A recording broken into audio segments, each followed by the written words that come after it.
And hello and welcome to the ballpark in Larchwood for this non-conference doubleheader between the visiting Gehlen Catholic Jays and your host West Lyon Wildcats. And Wildcats out of the Siouxland, Gehlen Catholic out of the War Eagle. And a little information here on both teams. First, we'll talk about the Wildcats. They're led by head coach Corey Kramer. They're 5-1 overall, 5-0 in the Siouxland Conference, and they're coming off a nail-biting win last night over Sioux Center. It looked like the Wildcats were in control. They scored 4 in the first, then 1 in the second. They were up 5-0 for most of the game until the top of the 7th inning. Then Sioux Center put their first 5 runners on thanks to a single, a walk, another single, an error, then an RBI double, and with that, the Warriors were only down 1 with a runner on second base and still nobody out. Then Keegan Roderts, the relief pitcher in the game, got some outs. He forced a ground out, strikeout, and a flyout. But that flyout had everyone holding their breath because it was hit hard. But Riker Metzger tracked it down and left to end the game. And a couple of players that have been off to great starts so far through 6 games are Cooper Schoening and Carter Vermeer. Both are batting .400 or better. Schoening is at .412 and Vermeer is at .400, and both have an on-base percentage of well over .500. In fact, the team on-base percentage for the Wildcats is .447, so we'll see if they can continue to string together some quality at-bats in this game, in this 2-game set against Gehlen Catholic. And now on the other side for Gehlen Catholic, they are 5-5 overall and 3-1 in the War Eagle Conference. And as you can tell by the record, they've been up and down in the week. They have had, definitely represents that. On Monday, they lost to Central Lyon 8-1, then lost to Unity Christian 7-6 on Tuesday. But they have rebounded nicely since then. They beat South O'Brien soundly 15-6 on Wednesday. Then Harris Lake Park, they beat last night 7-6 on a walk-off, actually, in the 8th inning. Down, believe, by 1, and then Gehlen Catholic walked it off. But now they're here bright and early to take on the Wildcats, and as a team, the Jays are batting just slightly better than West Lyon, and they're led by junior Jake Bogan, who is batting at .364. All 12 of his hits are singles, and he has also driven in 4 runs. The Jays pitching staff, the Wildcat pitching staff, yes, will have to look out for Dylan Pocus. He is a .323 batter with 6 singles, 3 doubles, and 1 triple to go along with 6 RBI. However, from the looks of it, pitching has been a struggle for Gehlen Catholic. They have a team ERA of .428, but they do have a couple of solid pitchers in the rotation. Alex Peters has a .210 ERA through 10 innings, 14 strikeouts, and 5 walks. And then Gabe Wilchin, a multi-year starter for them, also has a .210 ERA, as well as 16 2/3 innings pitched to go along with 13 strikeouts and 6 walks. So it should be a pretty solid matchup between two traditionally good teams. And these two have played doubleheaders over the past couple of years, and both teams were really good last year. It was a split doubleheader last year, I believe, with West Lyon taking the first one 7-6, and then Gehlen Catholic taking the second one 3-2. So expect more of the same of that here this morning. And I got your starting lineups. I'll go through them right now. First for Gehlen Catholic, batting first with the shortstop Dane Lehman, batting second the second baseman Jake Bogan, batting third the first baseman Braden Horkey. And then batting fourth, the left fielder Dylan Pocus. Batting fifth, the catcher Jackson Kramer. Batting sixth, the pitcher Alex Peters. Batting seventh, the right fielder Braden Bolin. Batting eighth, the center fielder Owen Sievers. Then batting ninth, the third baseman Ashton Budin. And for West Lyon, a couple shakeups in their lineup to start this doubleheader. So batting first will be the second baseman, Gage Blauette. Batting second, the shortstop, Carter Vermeer. Batting third, the DH, Bryce Cook. He's going to be DHing for the catcher, Easton DeYoung, today. And batting fourth will be the first baseman, Cooper Schoening. Batting fifth, the center fielder, Tate Hoff. Batting sixth. And pitching today is Bryson Childress. Batting seventh, the third baseman, Rich Kramer. Then batting eighth is the right fielder, Carson Meyer. Then batting ninth, the left fielder, Keegan Roder. So we're going to get going with the starting lineups. I'll take a break while they're doing that. So I'll be back right around first pitch. You're watching West Lyon Baseball on YouTube.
And we welcome you back to the ballpark in Larchwood. Like I mentioned earlier, Bryson Childress will be your pitcher here this morning. And he has one start and his only appearance so far. And he is 0-1. He has the only loss on the season for West Lyon. He went 4 1/3 innings. He gave up 6 runs, all of them earned on 2 hits, 5 strikeouts, 5 walks. He also hit 2 batters. So control an issue in his only start of the season so far, and we'll see if he can rein that control in here in this doubleheader non-conference start against Gehlen Catholic. And Childress normally your catcher, but Easton DeYoung will take over the catching duties. And Childress got a few starts last season. In his 3 starts of last year, he went 2-0 with a ERA of 2. He gave up 4 earned runs in 14 innings on 11 strikeouts, 5 walks, and he hit 2 batters last year as well. But he'll have to face a pretty solid lineup in Gehlen Catholic, who are coming off an emotional win from last night against Harris Lake Park. And here we go as we get going in this doubleheader. And leading off is the shortstop, Dane Lehman. And Lehman coming in a .400 hitter, as that one misses inside. And it's a ground ball foul towards the West Line dugout. Lehman, according to my stats, 10 of 25. He's got 9 singles, a double. He's driven in 5 runs. He's walked 6 times, has an on-base percentage of .571. In their first strike in the inside corner, a good pitch from Bryson Childress. He's off to a good start, throwing strikes 1 and 2. The count just getting underway here in the top of the first inning. Doubleheader between West Lyon and Gehlen Catholic. Ground ball over to second, fielded by Blauett. No, off his glove into right field. And Lehman is aboard thanks to the error from Gage Blauett. And that'll bring up the second baseman, Jake Bogan. And Bogan, a .364 batter. 12 of 33 at the plate so far. Squared a bunt and it hits him.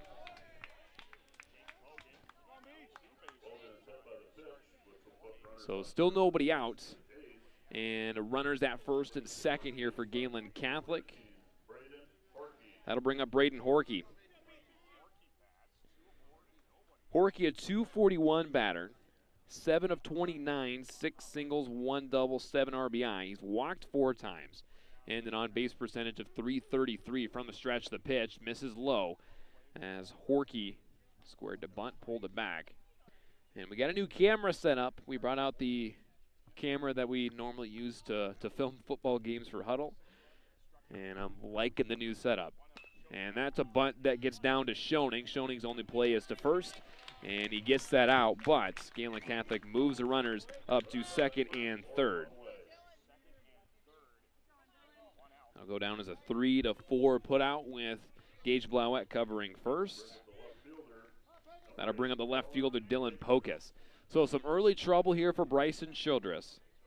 Pocus, a .323 batter. That one misses high. And Pocus, 10 of 31.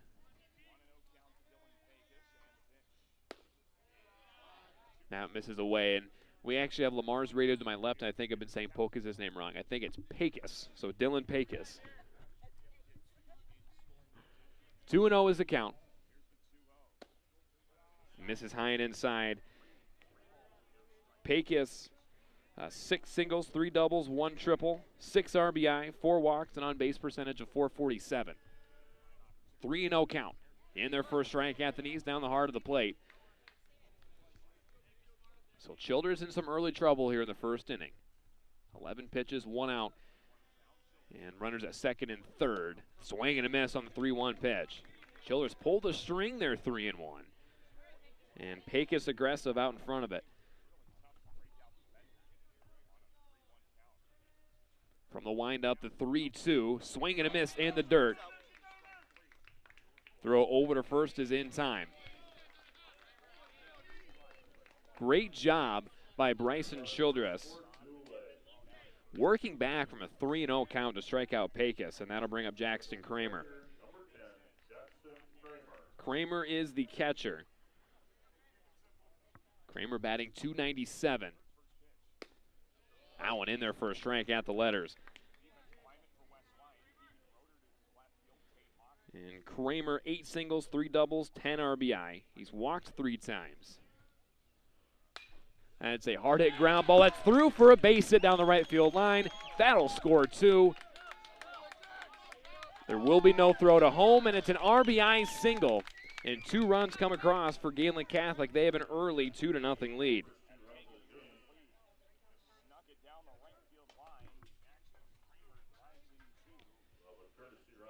And 2 outs, runner at first for Alex Peters, the pitcher.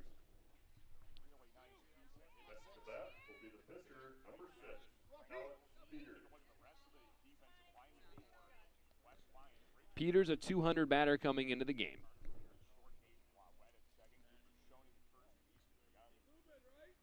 Six of 30 at the plate, 5 singles, 1 double, 5 RBI. He's actually, believe it or not, hit 4 sac flies, 3 walks, on base percentage of .243 as that one misses away. And for Childress, part of the issue this inning was free bases. We had an error to start the game, then he hit a batter. And a sac bunt, strikeout, and a single. And here we are, Wildcats down 2-0 here in game 1 of this doubleheader. Wildcats breaking out their retro jerseys as well. Gehlen Catholic in their green unis, white pants.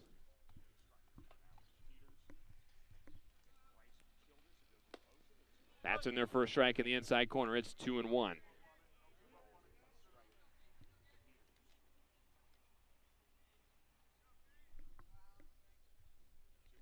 Childress checks the runner, comes set. Misses low, it's 3-1. We saw Childress fall behind against Dylan Pecos earlier, came back and had a big strikeout. We'll see if he can work his way back right here. The fly ball into right center field. That is going to fall for a base hit. Hoffel field, the runner will go over to third. Throw over to third is going to hit the runner and get away.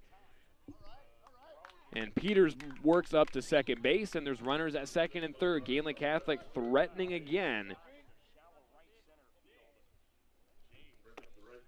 Runners at second and third for Braden Bolin.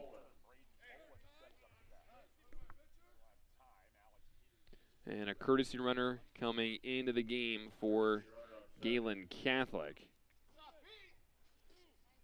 Let's go, work ahead.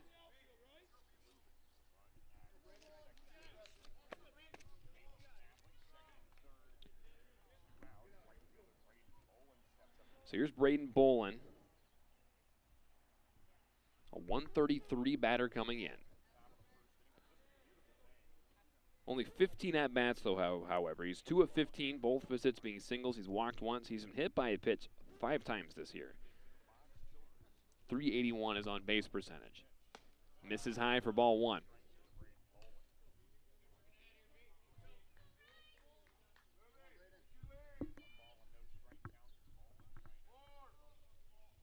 So runners at second and third, 2 away. Swing and a miss for strike 1.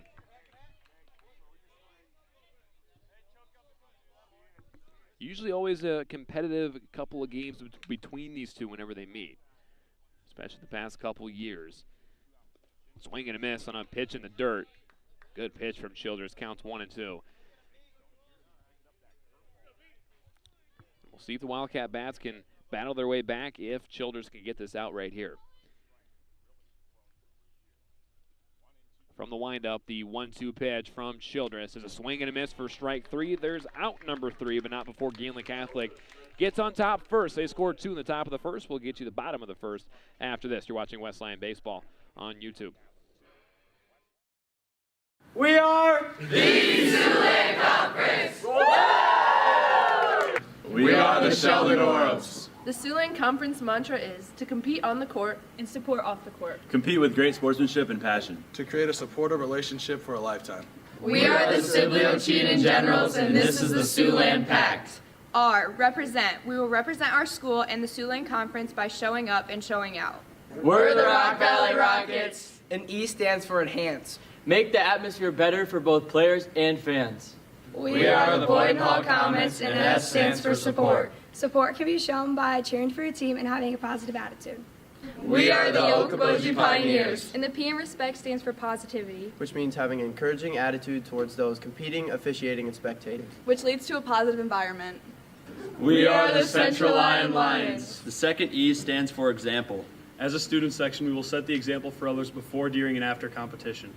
We are the West Lyon Wildcats. The C stands for cheer. As members of the Siouxland Conference, we cheer for, not against. And respect all. T, together.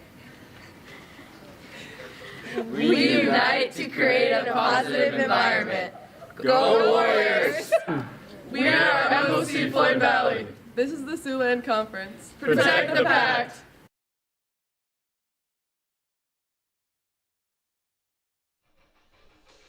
And we welcome you back to the ballpark in Larchwood. West Lyon down with an early 2-0 hole, but they'll have to face Alex Peters, who is one of the best pitchers in this Gehlen Catholic rotation. This will be his second start, his fifth appearance. He's 1-0 on the year. In 10 innings, he has a 2.10 ERA. He has given up 3 earned runs, 5 total, so 2 unearned runs to his name. Leads the team, actually second on the team in strikeouts with 14.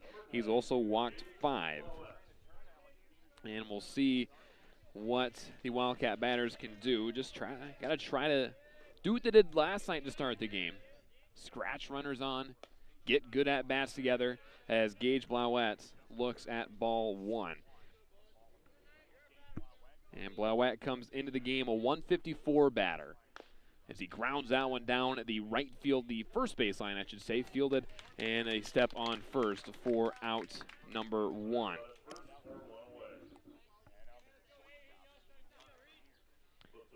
So a good play by Braden Horkey over at first. That'll bring up Carter Vermeer.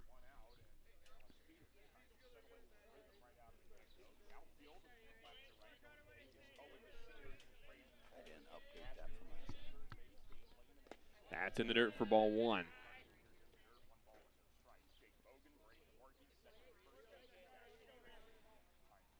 And Vermeer, 400 batter. The stats you see on the screen are still from last night. So Vermeer, 400 batters. He looks at strike 1.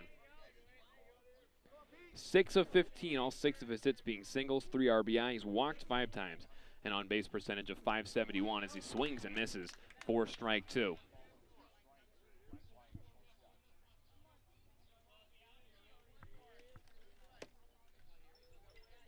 One to the count to Vermeer. That's in the dirt for ball 2. Nobody on, 1 away. Wildcats in an early 2-0 hole. 2-2 is the count to Carter Vermeer against a good pitcher and Alex Peters. In there for a strike on the inside corner. And Vermeer is down on strikes. We'll see what Bryce Cook can do with 2 outs.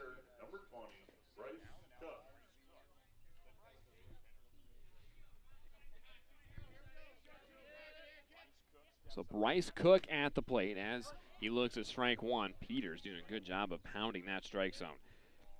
Cook coming into this game batting .267, 4 of 15, 1 single. He's hit 3 doubles.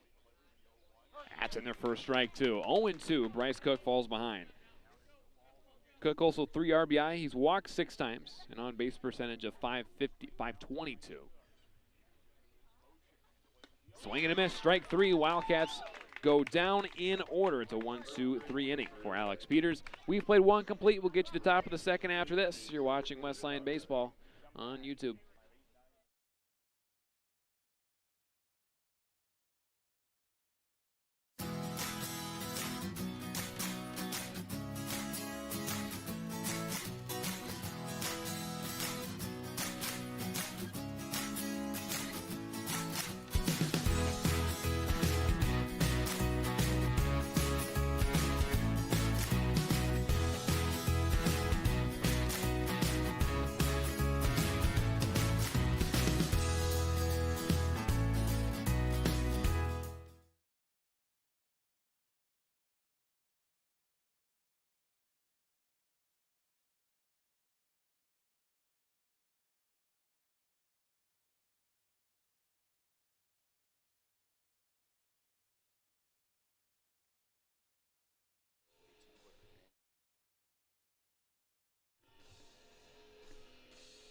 And we welcome you back to the ballpark in Larchwood.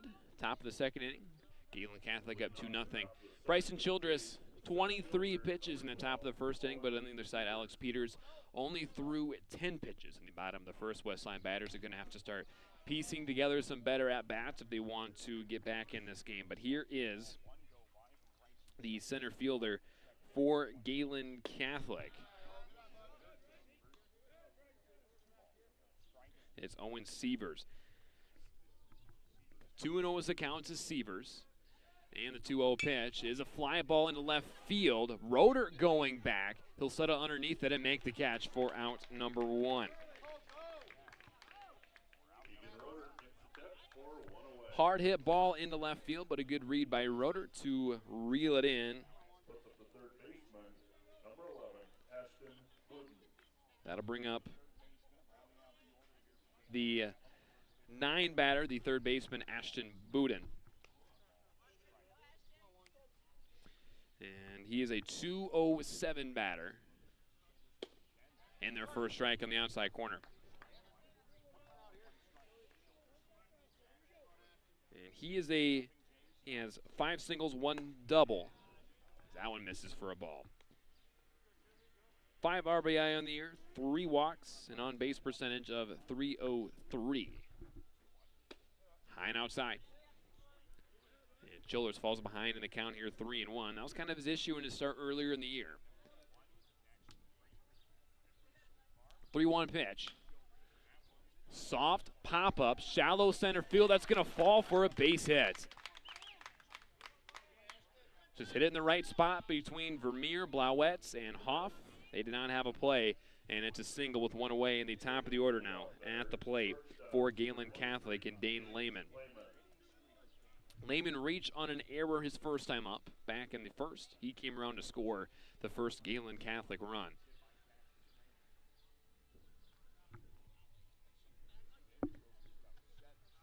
From the stretch, the first pitch to him misses low for ball 1.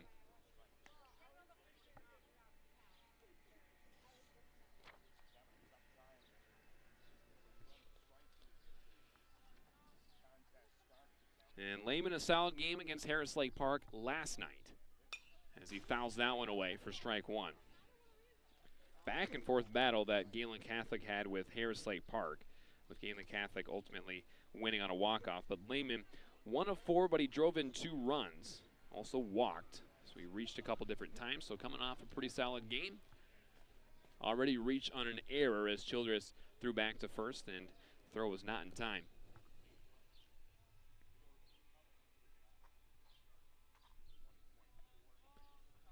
And the 1-1 from Childress, breaking ball hit hard right at Ridge Kramer. He'll throw over to first for a double play.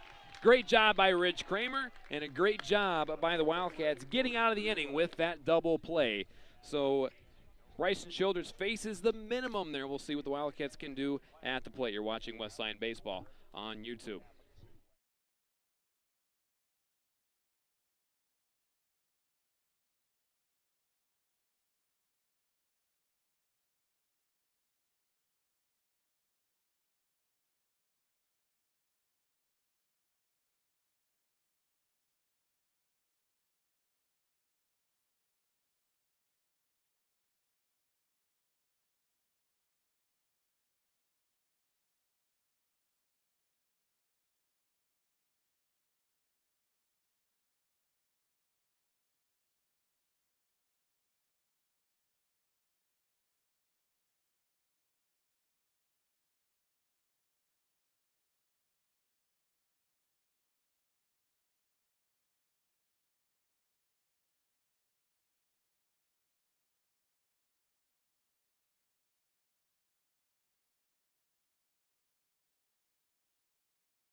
And we welcome you back to the ballpark in Larchwood. Wildcat bats need a better inning here. They went down in order last inning.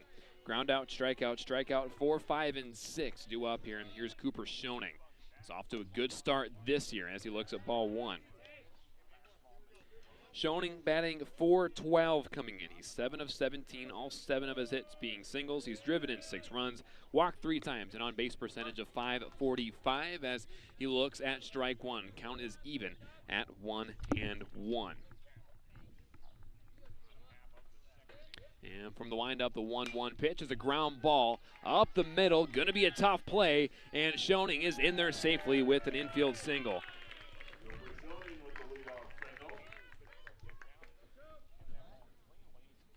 First hit of the game for West Lyon. That will bring up Tate Hoff. Hoff, the center fielder once again.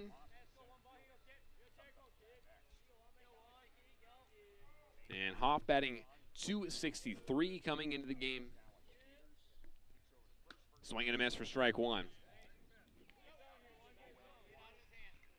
2 singles, a double, 2 triples, 5 RBI. He's walked a couple times. 0-1 is the count. Nobody out. That's hard hit, and that's through for a base hit.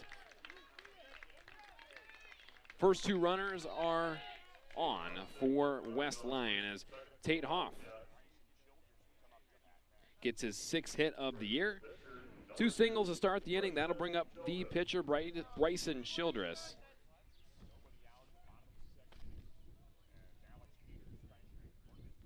Childress batting .375 to start the year. Squares to bunt, pulls it back for a strike.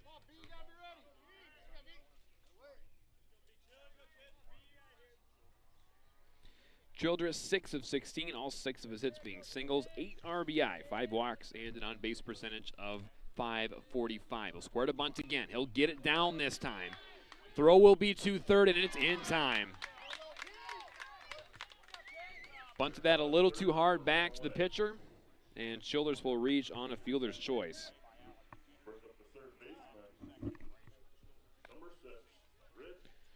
Jackson Heiser will come on and a run for Bryson Childress. That'll bring up Ridge Kramer.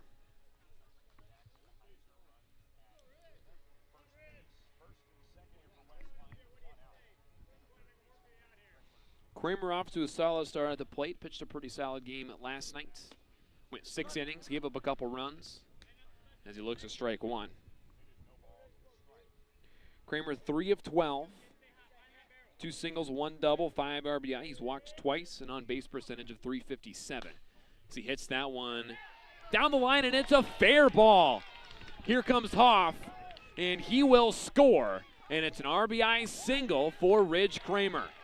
Just snuck that inside the foul line, down the first base line, and it's 2-1.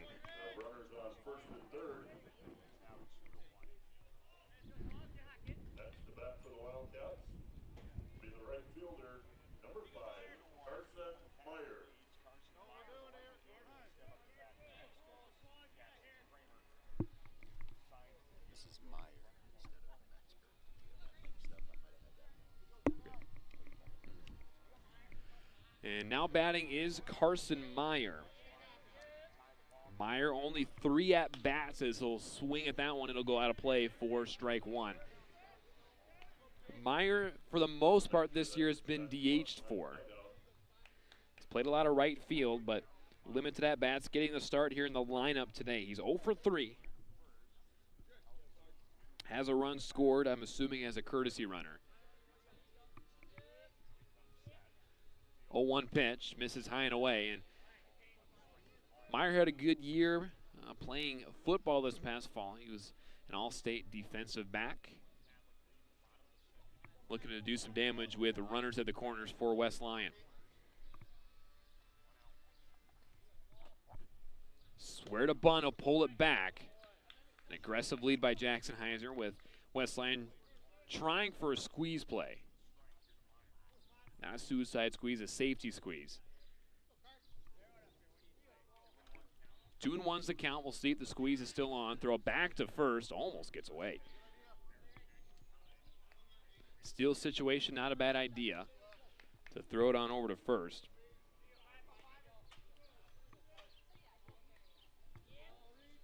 From the stretch, a 2-1. Misses high.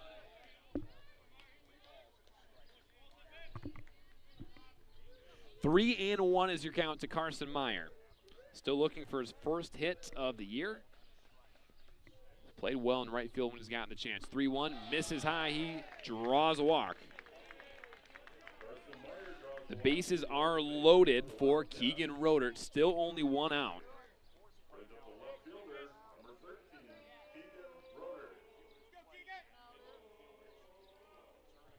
Rodert, a .267 batter. Again, those stats that we have up there are not quite updated from last night. That one misses low.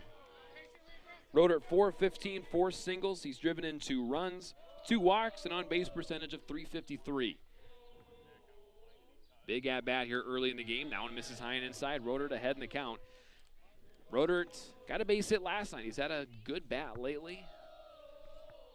He's ahead in the count. We'll see how aggressive he gets with Gehlen Catholic playing with their corners in. As that one misses inside, and I'm assuming there's no chance that Rodert swings here.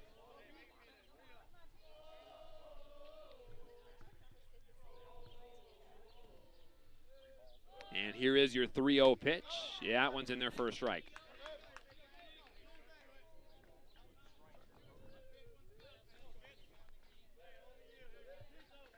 Still a good count for Rodert from the windup. 3-1. Hit hard up the middle. Fielded at second. Flip to second in time. Throw on to first. Gets away. Run's going to score. Here comes another one. And the Wildcats will take a 3-2 lead. Good hustle down the line by Keegan Rodert. 2 outs, but West Lyon a 3-2 lead.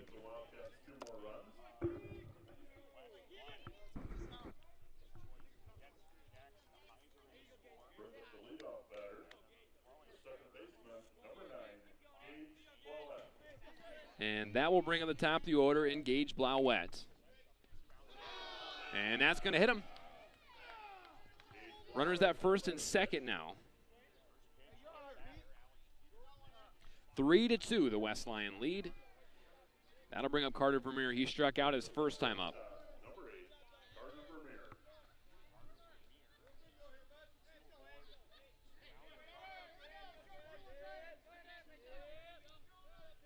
And the first pitch to Vermeer is a swing and a miss, a healthy hack at that one. Vermeer, a couple hits last night against Sioux Center. 2 for 3, 2 singles. Had an RBI as well. Looking to continue his hot bat. Misses inside. And Vermeer coming off an all-conference year from last year. He's off to a really good start through 6 games so far. Can really help out his team right here to extend this lead. 1-1. Check to swing, call the ball, throw down to second. Is in time to get Rodert, who got too big of a lead after the pitch off second base. Inning will end, but not before West Lyon scores 3 to take the lead. We played 2 complete. We'll get to the top of the third after this. You're watching West Lyon Baseball on YouTube.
And we welcome you back to the ballpark in Larchwood. A defensive change. Looks like Jackson Heiser is in left field. So that one's fouled to the West Lyon dugout.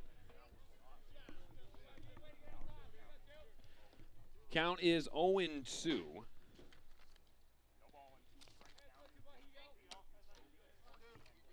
And it's Jake Bogan at the plate. He was hit by a pitch his first time up. That one misses inside. Not a bad pitch. Bogan got hit last night against Harris Lake Park. 1 of 4, hit a single. That's in the dirt for ball 2. Counts even 2-2.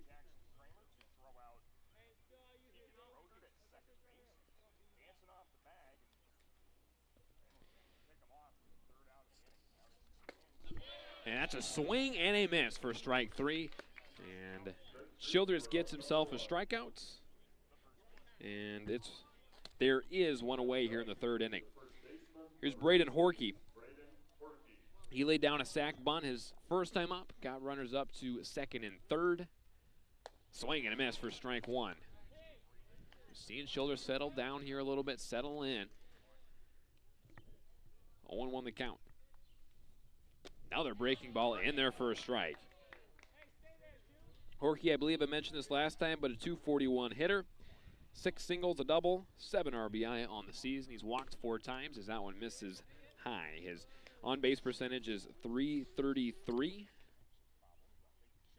Couple hits last night for Horkey, 2 of 3, 2 singles. Thought about it, didn't go. Not a bad 1-2 pitch ahead in the count for Childress.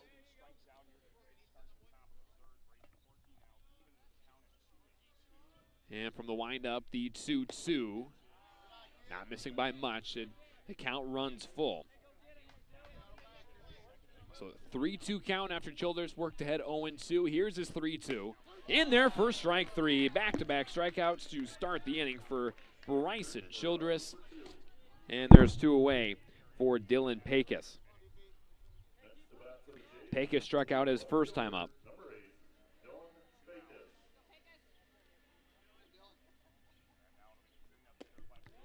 That's in there for a strike.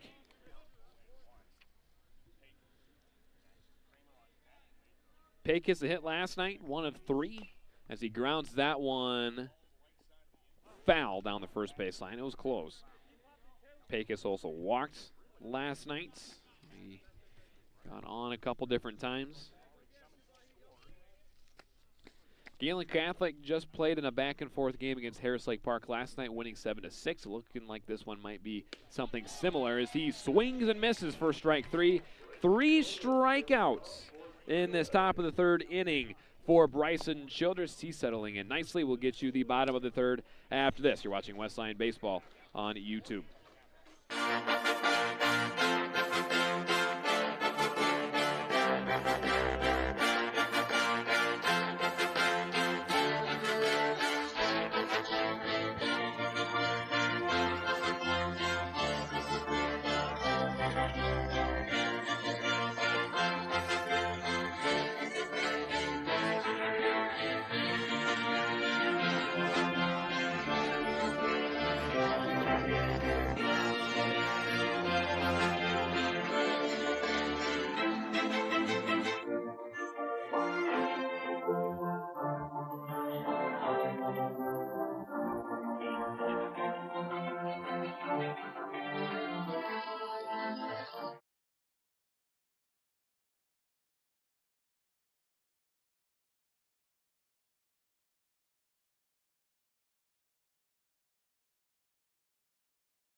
Who is that?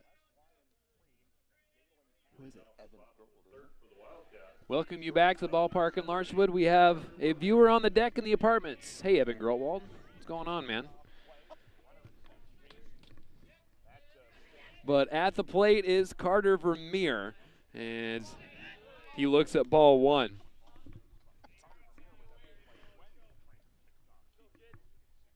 One of those to count to Vermeer, who was at the plate at the end of last inning, but Keegan Roeder got picked off at second, so he will start this inning. Counts 1-1.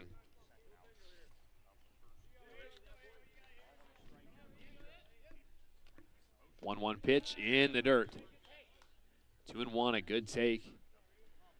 Good job of not biting at that breaking ball by Carter Vermeer. In their first strike, counts 2-2.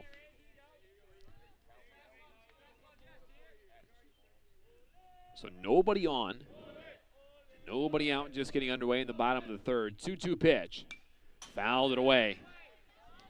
Great job by Vermeer, staying alive.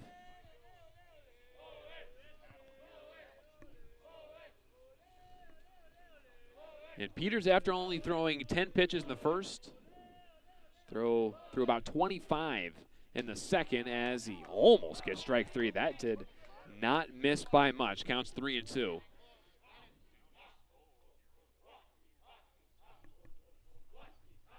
From the windup, the payoff. Fouled away. So Vermeer stays alive, and these are the kind of at-bats that West Lyon needs as they look to try to extend their lead here. 3-2. In there for strike three. Vermeer down on strikes for the second time today. And that'll bring up Bryce Cook, who also struck out his first time up.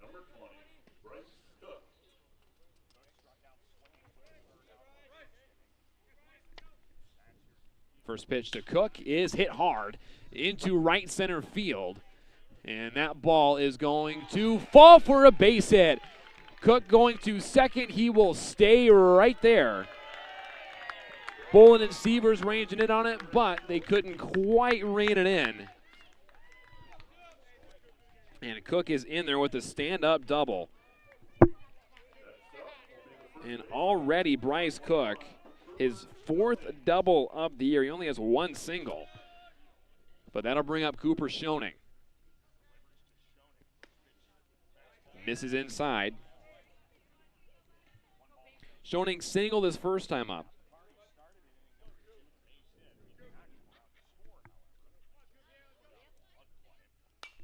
That's popped up, and it'll go out of play for a foul ball. Please return all foul balls to West Lyon's dugout.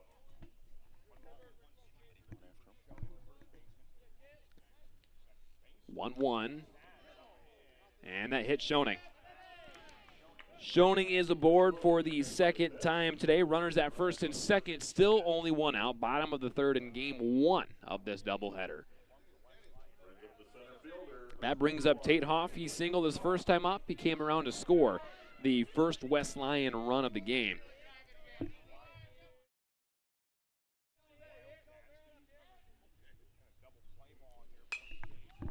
That's popped up out of play for a foul ball. And it hit the tree right behind us. And it hit my foot, right by my foot. 25 cents for me.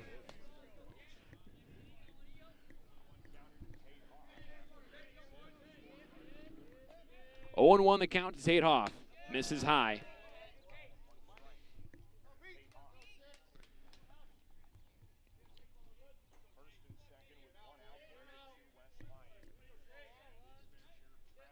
One the count, the 1-1 pitch, and that gets away from the catcher Jackson Kramer, and the runners will move up to second and third.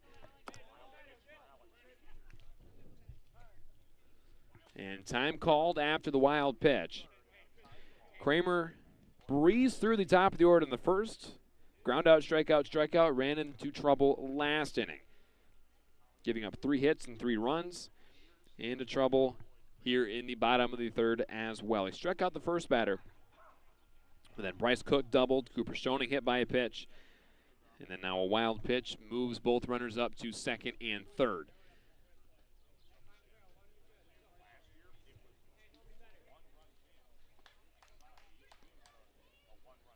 So Bryce Cook sitting at third Cooper Schoening sitting at second. It's a 2-1 count to a good hitter in Tate Hoff.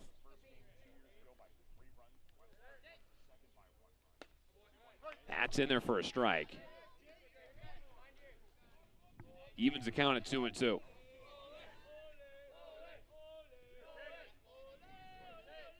From the windup, the 2-2 pitch. Fouled off.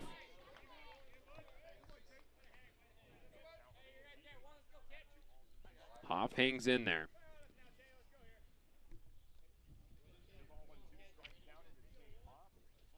Westline came into this game a little sluggish, looking a little better here in the third, but here's the 2-2. Popped up, maybe playable near me, but it'll go out of play. I lost that one in the sun. I was a little scared, but it did miss me just to my right. We got to worry about the camera to our right, too. Anyway, counts 2-2. Low in the dirt for ball 3. 2 runners in scoring position for Tate Hoff.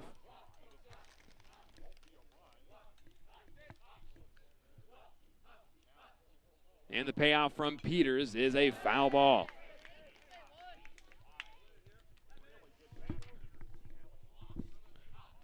Great at-bat being put together here for Tate Hoff. We'll see if he can capitalize. 3-2. Hit hard into right field. Bolin coming in will make the catch. And Cook will bluff a tag. Will stay right there. But the ball over the head of the catcher, Kramer. And Cook will come in to score. Schoening moves up to third. I don't think Cook was planning on trying to come home at all, just trying to bluff a tag. But the throw coming in from Bolin was too high for Kramer. And it's 4-2. West Lyon leads.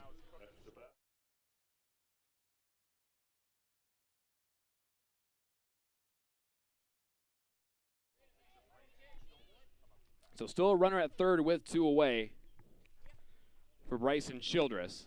That one misses low. Go, B.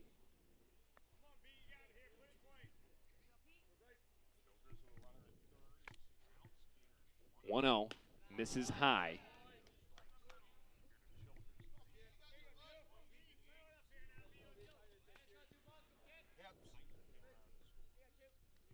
Ahead in the count. We'll see how aggressive he gets. That's a strike on the outside corner.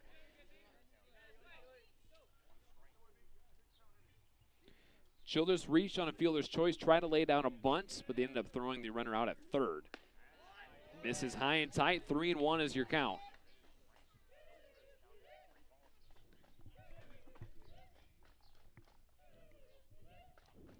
From the windup, the 3-1.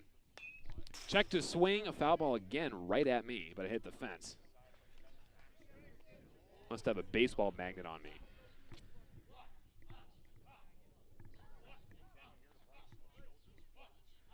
Three-two count.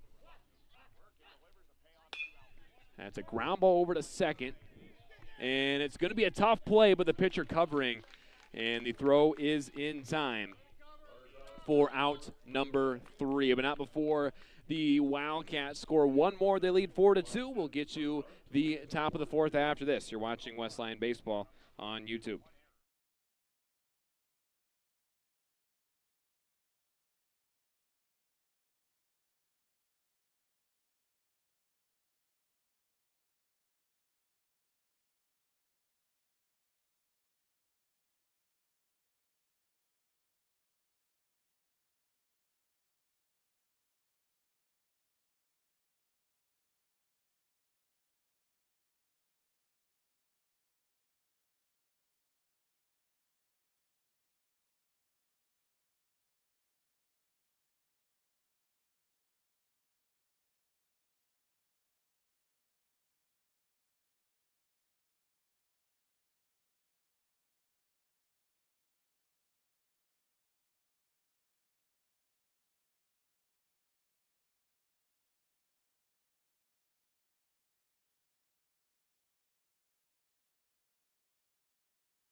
And we welcome you back to the ballpark in Larchwood. 4-2 is the West Line lead. Gehlen started the game with 2 in the top of the first. West Line responded with 3 in the second, then 1 in the third. We played 3 completes. It is 5, 6, and 7 due up for Gehlen Catholic. That one misses away to Jackson Kramer. Kramer singled his first time up. Drove in both runs for Gehlen Catholic as well as he looks at ball 2. 1-2-3 inning for Bryson Childers last inning. He struck out the side. Misses away, ball 3. Falls behind 3-0 here to Jackson Kramer.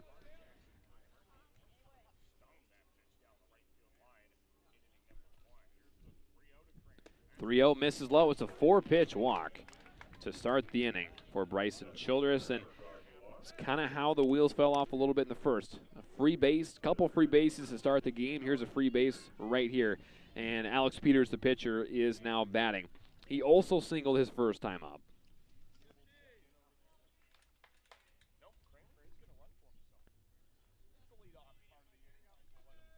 Throw back to first. Not in time. And Peters running for himself. Gehlen Catholic now opting for a courtesy runner.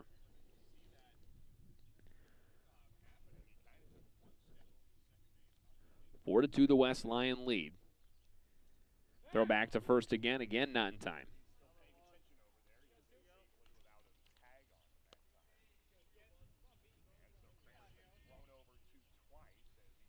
Peters, like I mentioned earlier, a 200 batter coming in. Squares the bunt, pops it up. It's going to be fielded by Childers, so at first in time. They're going to look over to third, but Gehlen Catholic advances the runner on the sac bunt by Alex Peters.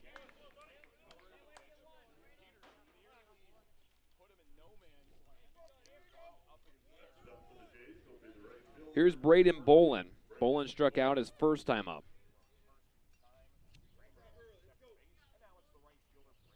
Bolin, a 381 hitter coming into the game.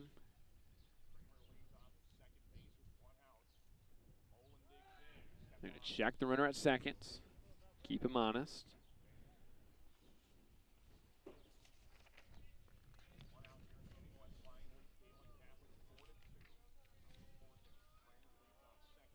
And the first pitch misses way high for ball 1.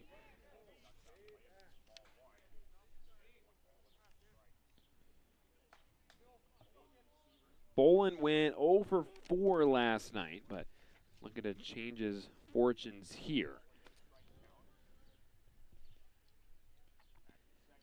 Swing and a miss for strike 1.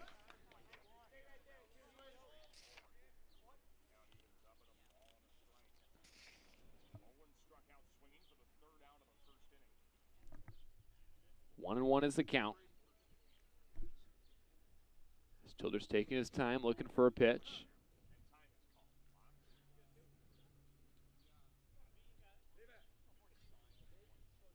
Time called, and we'll get going again. 1 and 1, 1 away.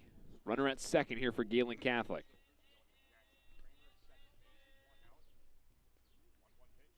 Breaking ball in there for a strike. A good pitch from Childress. And Bolin, I'm looking at the stats from last year for Gehlen Catholic. I believe he did not have a single at-bat last year. So a first-year starter here for the senior for Gehlen Catholic. And that hit him. So he's aboard after a 1-2 pitch hit him. The second hit batter from Childress today. And a couple runners on, he's in trouble here for Owen Sievers.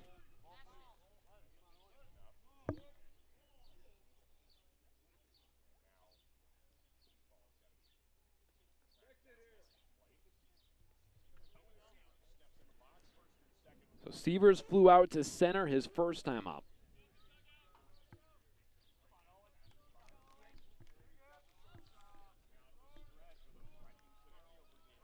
From the stretch, he'll square to bunt. Early show of bunt. If he gets that bunt down, he'll get it down for Ashton Budin, who singled his first time up. Square to bunt again early, pull it back, gets away from DeYoung, and both runners are going to move up without a bunt.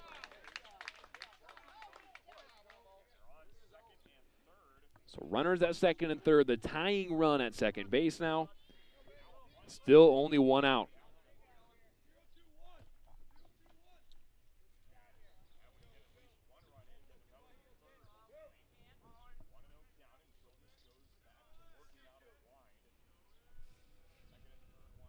One-0 is tapped foul down the third base line. Childress working out of the windup now.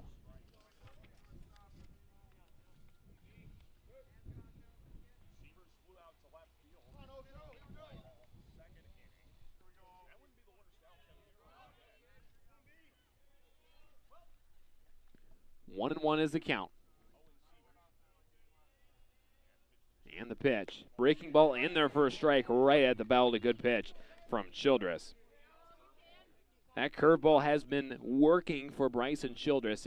He's now ahead in a 1-2 count in a time you really need to strike out, but that one misses high. And Seaver's looking like he actually didn't get the start in the order last night. Looked like he was used as a courtesy runner. So looking to make some noise here as he pops that one up, foul and out of play.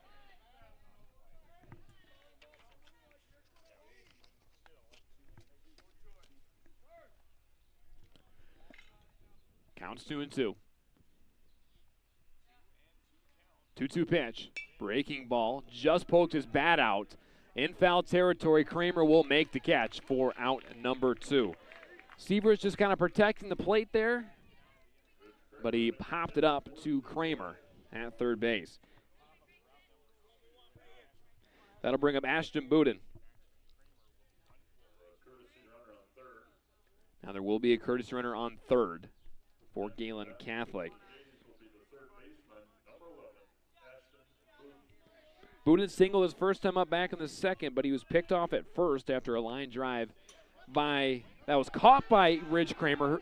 And with the pitch going away, the courtesy runner for Jackson Kramer comes in to score. It's 4-3. It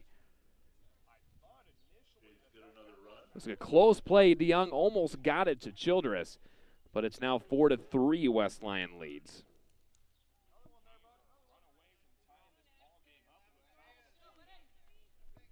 So another tying run at third. 1-0 is the count to the Gehlen Catholic third baseman.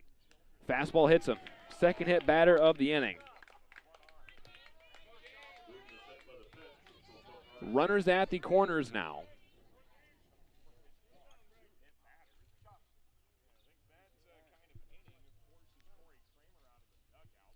And Corey Kramer is going to come out of the dugout. Chat with Bryson Childress.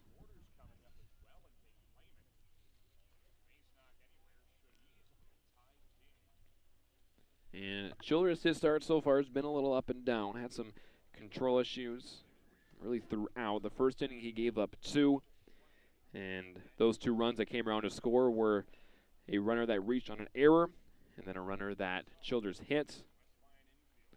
Has been good the past couple innings. And it looks like he'll stay in the game. Had a 1-2-3 inning on strikeouts last inning. But with a walk, 2 hit batters, and a run across on a wild pitch, he really needs this out right here, and it's the top of the order for Gehlen Catholic and Dane Lehman.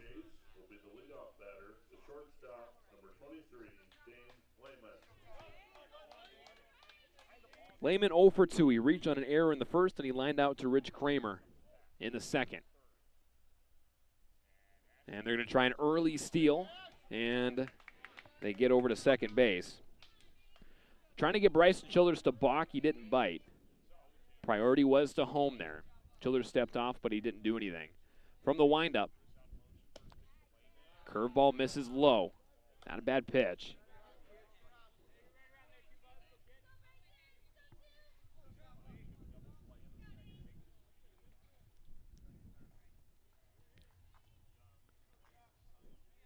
Counts 1-0, 2 away. Runners at second and third. The go-ahead run at second base for Gehlen Catholic.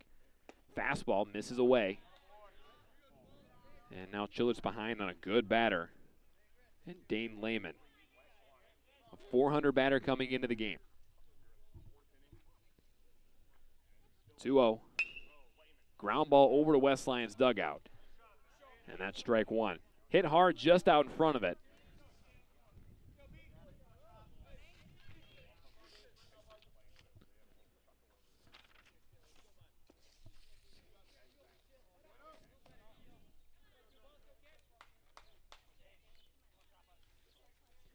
Big at bat to swing the momentum to either side here. 2-1.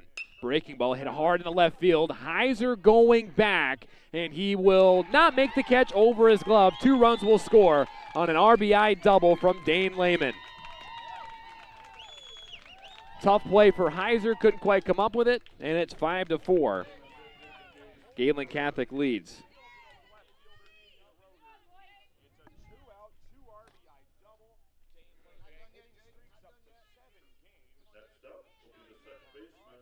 And still a runner at second base for Bryson Childress, as it looks like Riker Metzger is going to get loose in the West Lyon bullpen. Back and forth we go in what's been an entertaining game so far. Here's Jake Bogan. He's 0 for 1. Hit by a pitch in the first, then he struck out in the third. Ground ball over to Kramer. He'll field. Fire over to first. In time, dug out by Schoening for out number 3. Not before Gehlen Catholic tacks on 3 more to take a 5-4 lead. We'll get you the bottom of the 4th after this. You're watching West Lyon Baseball on YouTube.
Welcome back to the ballpark in Larchwood. A new pitcher in the game for Gehlen Catholic. It will be Dylan Pecos. This will be his 3rd appearance. Does not have a win or a loss. He has an 8.65 ERA and 5 2/3. He has given up 7 runs, all of them earned on 10 strikeouts, 3 walks. He's hit a batter, and he has given up 6 hits as well.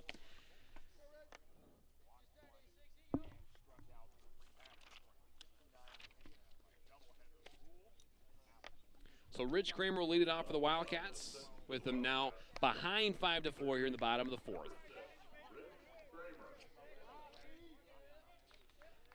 And the left-hander deals a lay down a bunt, puts it out in a good spot, and the throw is too high. Rich Kramer is aboard. He'll go over to second. The ball went out of play, and Rich Kramer is aboard. I think it would have been a close play. I think I'll call it a bunt single, but he'll get to second on an error.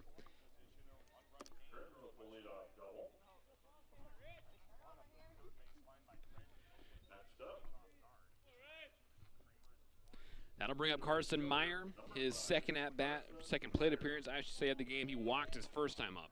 He'll square to bunt, get it down. No, they're going to say no play. I believe it hit the bat. It did hit the bat twice. So it hit the bat twice. Waldmeyer was in the box still, so it'll just be a foul ball.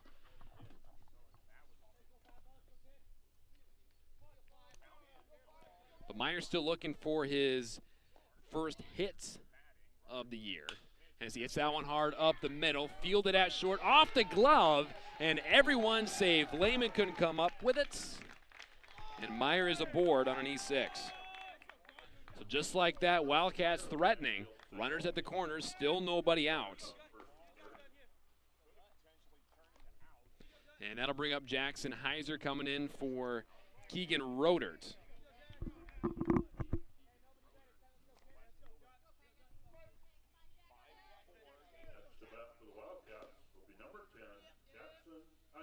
First pitch to Heiser is a swing and a miss on a breaking ball. Heiser also looking for his first hit. He came in 0 for 2 at the plate. Has a couple runs scored as a courtesy runner. Runner goes. He's caught in between first and second. It was an early steal. And everybody's safe. So I believe that was completely planned. Meyer an early steal. Trying to get Pecos to balk. But nothing happened. 0-1's the count. Second and third. Nobody out. In their first strike.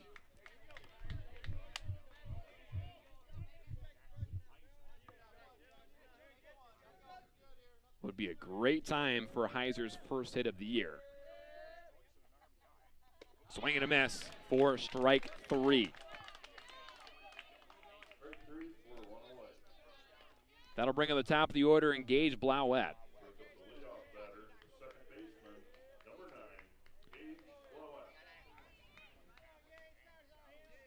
Blauette 0 for 1.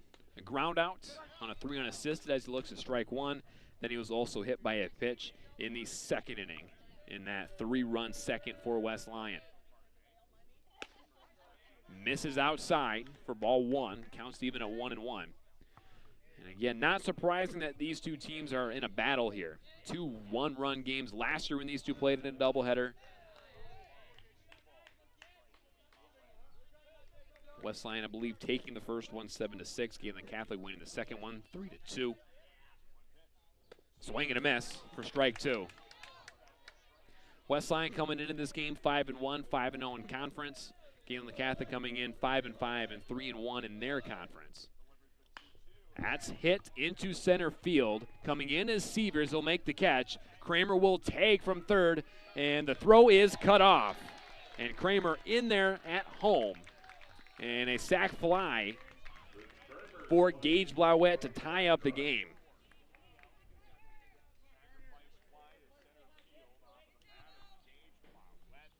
And we're tied up at 5. West Lyon responds right back, and that will bring up Carter Vermeer.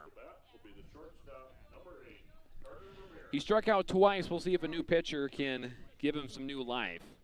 See if he can read the ball out of the left-hander a little bit better. And that's hit into center field. Coming in as Severs. He'll make the catch, jumping for out number 3. But not before West Lyon ties it back up at 5. We played 4 complete. We'll get to the top of the 5th after this. You're watching West Lyon Baseball on YouTube.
And welcome back to the ballpark in Larchwood. It's a swing and a foul ball for Braden Horkey. He's 0 for 1, the 3 batter, the first baseman for Gehlen Catholic. Laid down a sac bunt in the first, and then he struck out in the 3rd inning. Bryson Childers still out there for West Lyon. We're tied up at 5. Misses high. 2 balls, no strikes to Braden Horkey. In the dirt for ball 3 as Childers falls behind. Looks like Bryce Cook now warming up in the West Lyon bullpen. That's hit hard over to short, fielded by Vermeer's throw across the diamond is in time, dug out by Schoening for out number 1. And surprised to see Horkey swinging away at that 3-0 pitch. But that'll bring up Dylan Pecos. Pecos 0 for 2. He has 2 strikeouts, now the pitcher for Gehlen Catholic. Misses high and outside.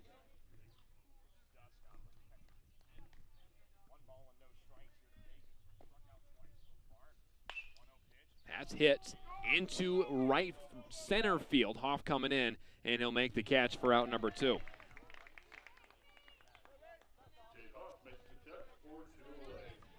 So a couple of quick outs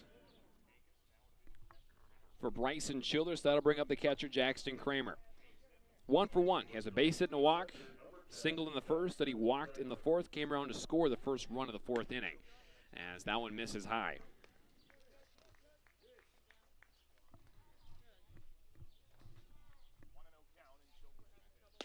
That one misses high. 2-0's the count. Jackson Kramer, a double last night against Harris Lake Park as he looks at strike 1. Also drove in a run with that double. Fouled away, counts even at 2-2.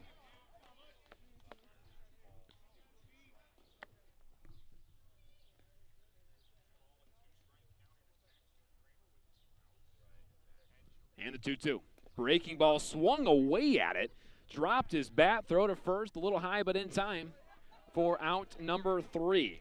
So 1-2-3 inning this time for Bryson Childress. And we'll get you to the bottom of the 5th after this. You're watching West Lyon Baseball on YouTube.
And we welcome you back to the ballpark in Larchway. Leading off for West Lyon is Bryce Cook.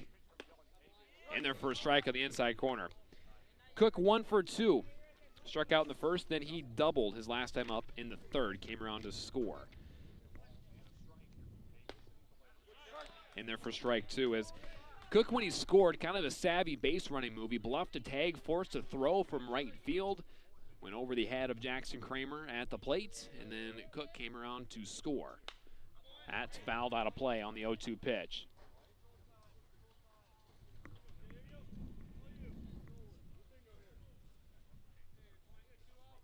Nobody on, nobody out, just getting underway, bottom of the fifth, tied at 5. That's a fly ball into right field, hit hard, and that is going to fall for a base hit. And Cook will be aboard with his second stand-up double of the game. And a runner in scoring position now for Westline in the bottom of the fifth.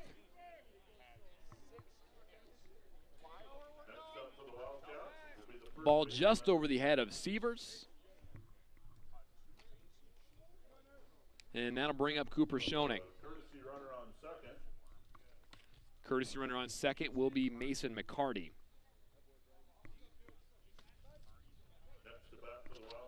Getting a little more speed over there at second base. Here's Cooper Schoening.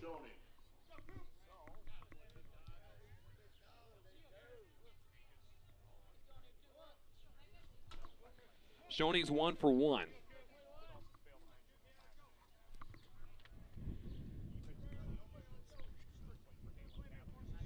Schoening singled in the second, was hit by a pitch in the third inning.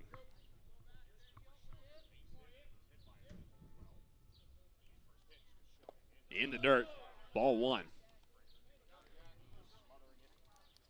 Like I mentioned, Schoening off to a great start this year. Batting actually .412 coming into the game. Again, those stats that we have there for you, a little inaccurate right now. They are still from last night. Misses high for ball 2. Schoening already hit today. He's somehow improved his batting average. As he looks down for a sign from Coach Kramer. I'm guessing Bryce Cook ran for because he might come into pitch next inning. He's in there warming up as Schoening flies that into left center field. Back goes Pecos, and that's going to fall for a base hit.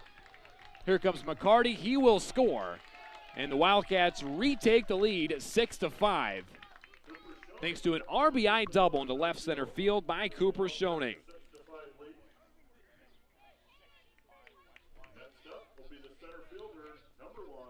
It's 6-5. West Lyon leads. Now it's not Pecos in left field. I'm mistaken. Pecos is pitching. And we're going to have a pinch runner at second base. It will be Sam Underberg. So 2 doubles to start the inning for West Lyon, and they already have a 6-5 lead. They have scored in every inning besides the first.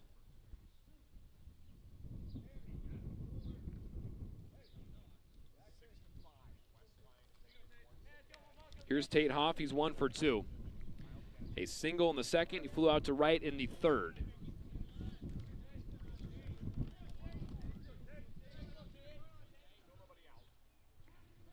Throw over to second. Underberg back in time.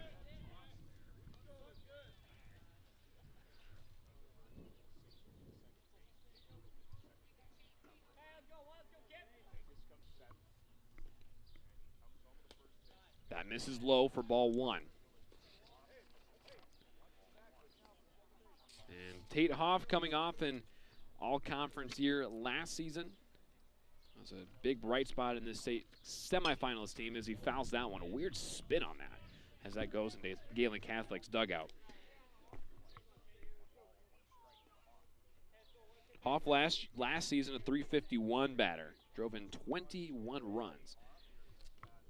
Looking to drive in another one right here. 1-1 squares the bunt. Can't get it down. He fouls it away. And with 2 strikes, the bunt, I'm assuming, will be off. Still nobody out. Wildcats started this inning with back-to-back doubles. Bryce Cook, then Cooper Schoening. Now Cooper Schoening warming up in the Wildcat bullpen. It's the 3rd different pitcher I've seen warm up as Tate Hoff looks at ball 2, I believe.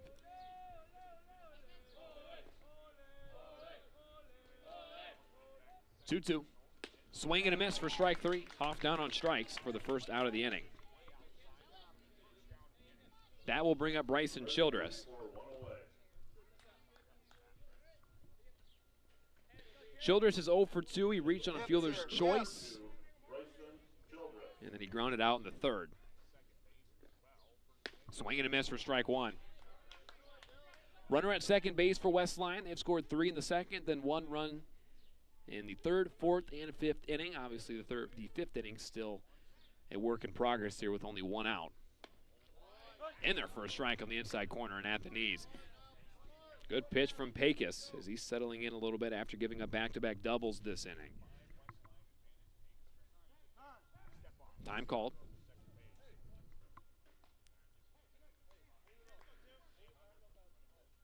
Oh, into the count, 1 away. With Ridge Kramer waiting on deck. That one misses high. Counts now 1-2 to the starting pitcher and Bryson Childress.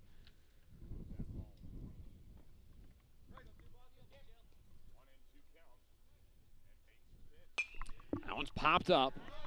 Maybe playable, but it'll go out of play. Right behind me to my right.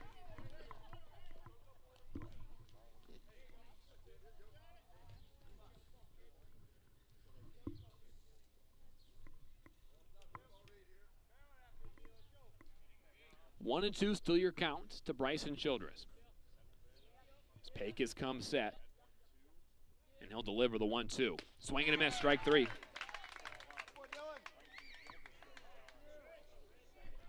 But that will bring up Ridge Kramer, who's 2 for 2 today. Has a runner in scoring position. He bunted for a base hit his first time up, got to second on an error, and he also singled in the second. Kramer also came around to score in the fourth. Check the runner at second. He's back safely.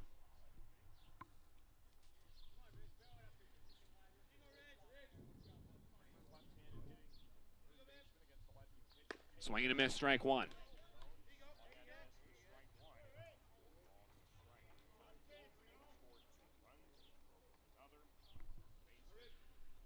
Kramer, I believe, one of 2 left-handed batters in this Westline lineup facing the lefty Pecos. Something I'm sure he's not used to, seeing it out of a left-hander's hand, as that one misses low. Ridge, especially the high school level, has the advantage of facing a lot of right-handers. We'll see what he can do facing Pecos as they bluff a throw over to second to Underberg.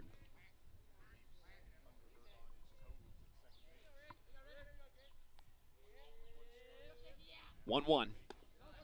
Misses low and away, ball 2. Just a reminder, this is a doubleheader, so there will be one more game after this. I'm assuming 20 to 30 minutes after the conclusion of this one. 2-1. Too high. Ball 3 and a good count for Ridge Kramer, who already has a couple hits today.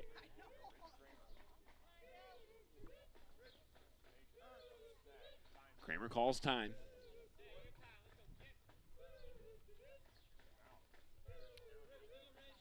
And he'll dig back in. 3-1. In there for strike 2 as the umpire was about to ring up Kramer. Realized there's only 2 strikes. Home plate umpire got a little excited there. 3-2.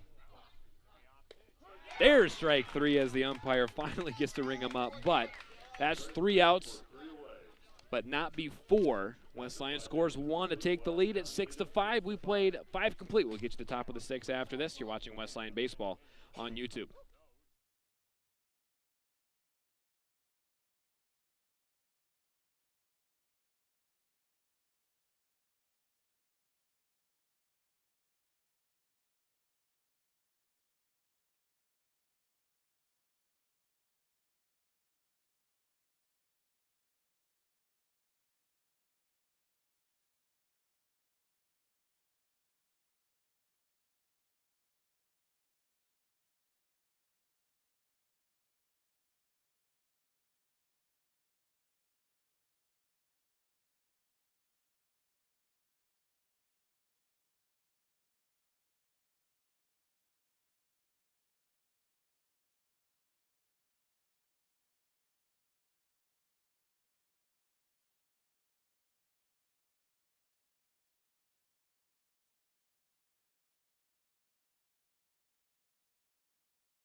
And we welcome you back to the ballpark in Larchwood, a 6-5 lead for West Lyon.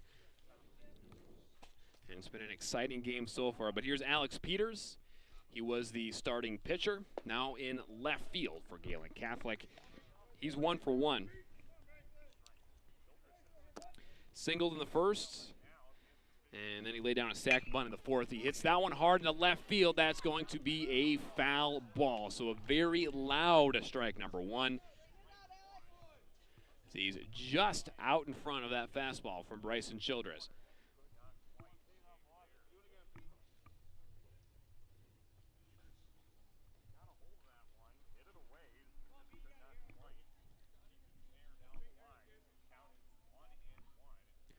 One in the 1-1 pitch. Breaking ball in the dirt. A good scoop by Easton DeYoung behind the plate.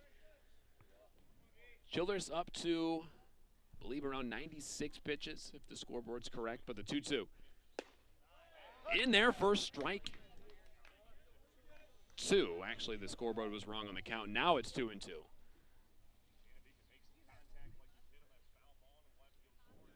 Breaking ball almost got Alex Peters to swing through that one. Full count, 3-2. Swinging a ground ball foul down the third base line.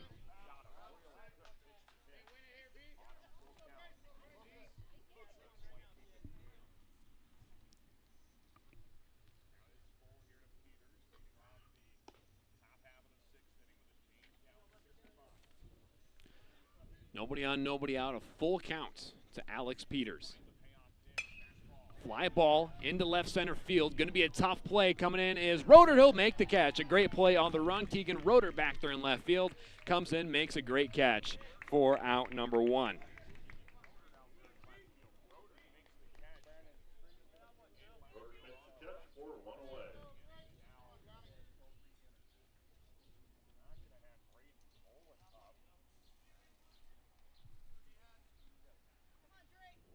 And a new batter in the game for Gehlen Catholic. He'll hit for Braden Bolin.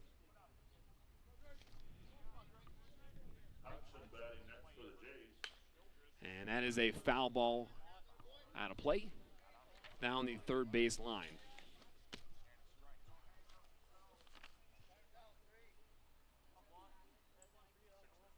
And the batter is Drake Hodgson, freshman. Believe this is his first at-bat of the season. He'll ground that one over to second. Coming in is Blauette. He'll throw over to first and make the play for out number 2.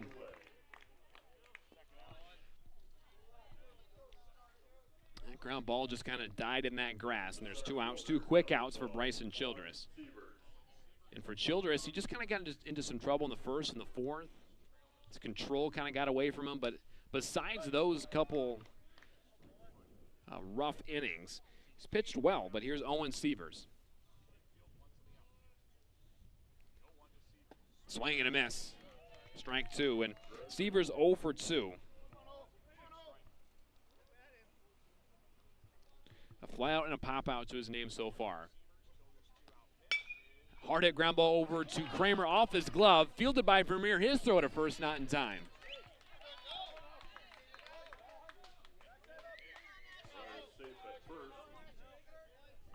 So Sievers safe at first.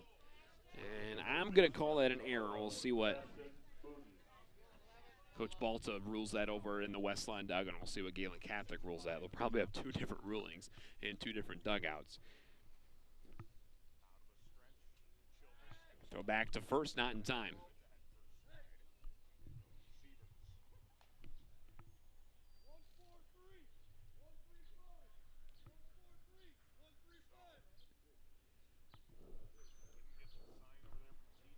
Here's Ashton Buden, who's 1 for 1. Singled in the second, hit by a pitch in the fourth. Squares to bunt. Kramer will charge in. He'll pull it back. Runner goes down to second. The throw to second, not a bad one. But a good jump by Sievers to get a stolen base.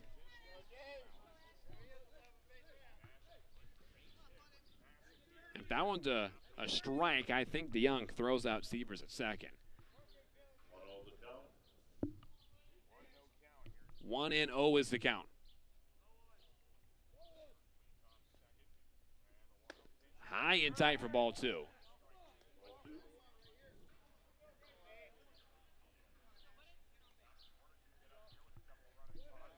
Boo to the 9 batter with the top of the order due up behind him. Breaking ball misses high.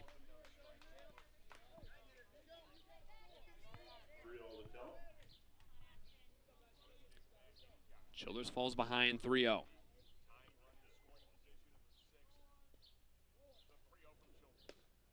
In there for a strike on that outside corner. Booten thought it was ball 4.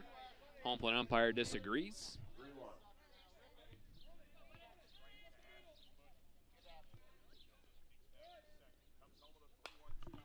Pops it up out of play, and that's strike 2. Runs the count full.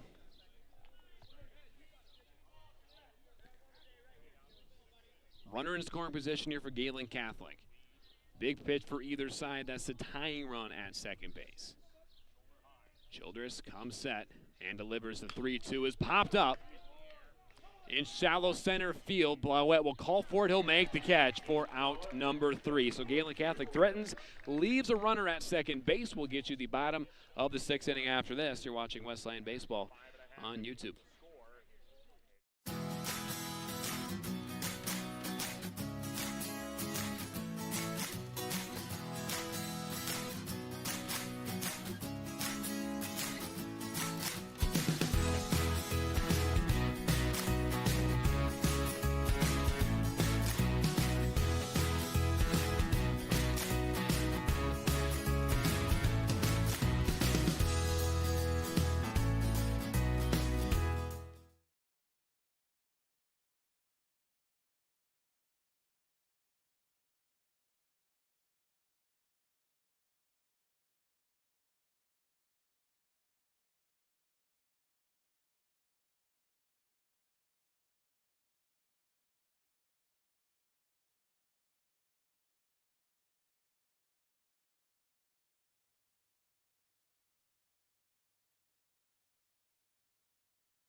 And we welcome you back to the ballpark in Larchwood. 8-9-1 due up for West Lyon as that one misses high to Carson Meyer. Meyer is 0 for 1.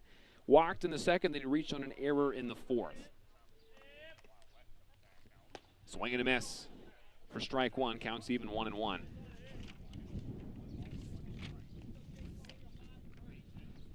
West Lyon looking for some insurance. They lead 6-5. Swing and a miss for strike 2. Still Pecos out there pitching for Gehlen Catholic. Counts 1-2, and the 1-2 to Meyer is a foul ball out of play.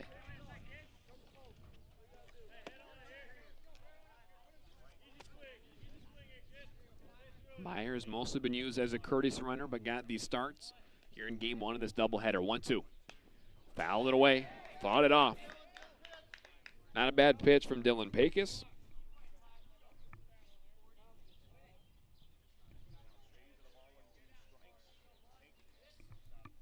One, two. Popped up. Lehman has a beat on it, makes the catch for out number 1.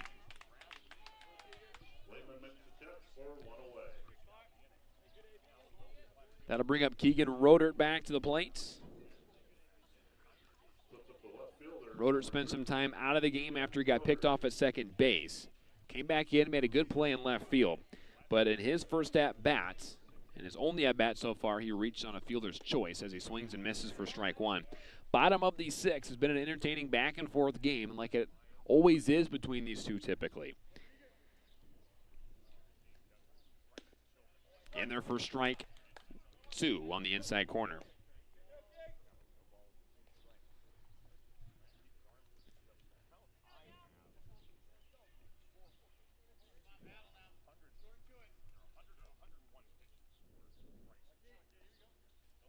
As Pecos comes set, the 0-2.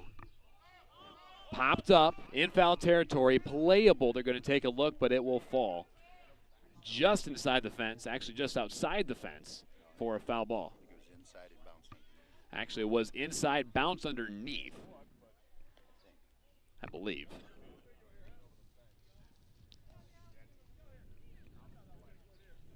So Keegan Roeder stays alive with a little more action in the West Line bullpen. It looks like that's Bryson Childress just staying loose in the West Line bullpen. He's up to 101 pitches. 0-2. Foul ball out of play.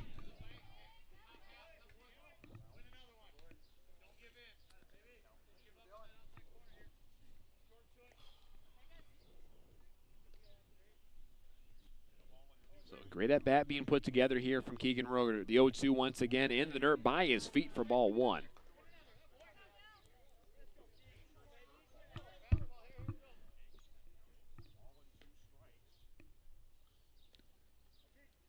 As Pecos comes set, the 1-2. Outside, ball two.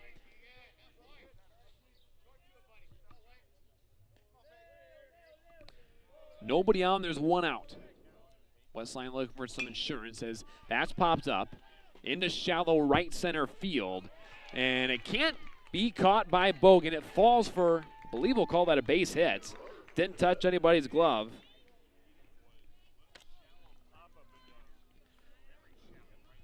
That'll bring up the top of the order and Gage Blauette. Number 9, Gage Blauette.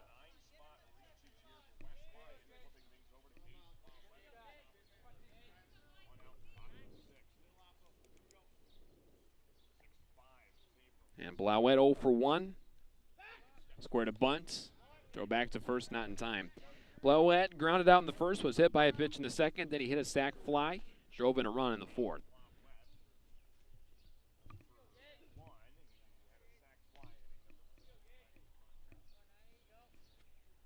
And the first pitch will square to bunt, pull it back. Not a bad pitch. Roeder stays at first.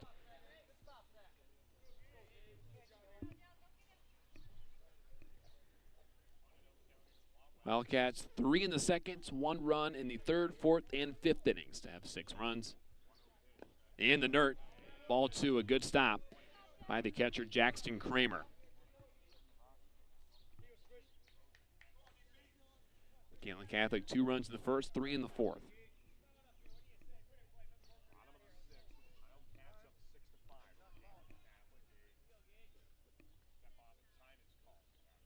Time called in the batter's boxes. Blauwell will step back in. A good count for him. Looking to get his bat going here early in the season.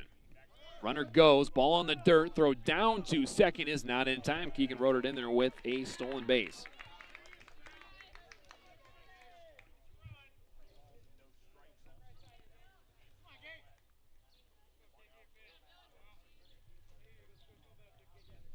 Three on the count to Gage Blauette. Square to bunt, pull it back, call the strike.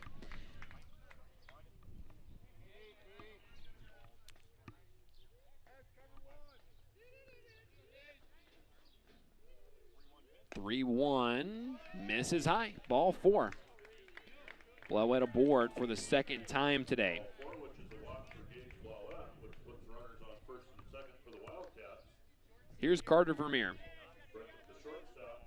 Vermeer 0 for 3 after getting a couple hits last night against Sioux Center. 2 strikeouts and a flyout as he pops that one out of play.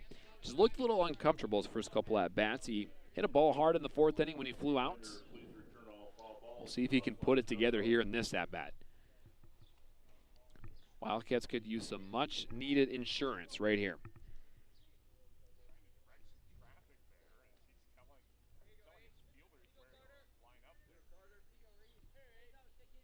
Oh, 0-1 the count to Carter Vermeer.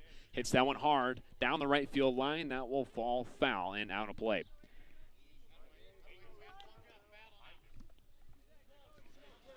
Just a little late on it was Vermeer.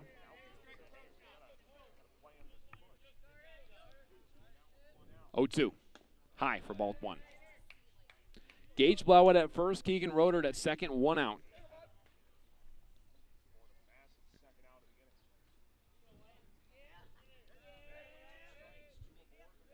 And the 1-2 to Vermeer is popped up and out of play once again, foul.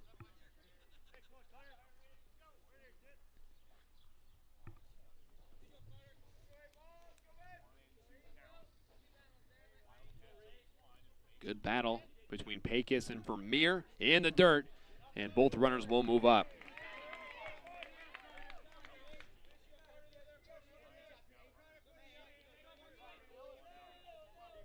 Runners at second and third for a good hitter in Carter Vermeer. And another great hitter in Bryce Cook on deck. That one misses just a bit inside. Borderline call.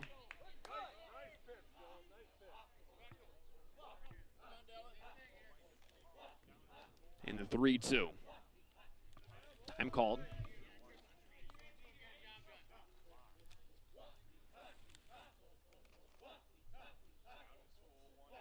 Pecos comes set, and the payoff pitch.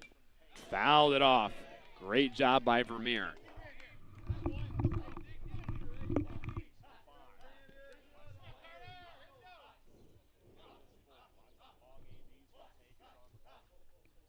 Three-two once again. Misses outside, ball four. Great at-bat by Carter Vermeer. And with a single and 2 walks, the bases are loaded for a guy who's already hit 2 doubles today in Bryce Cook.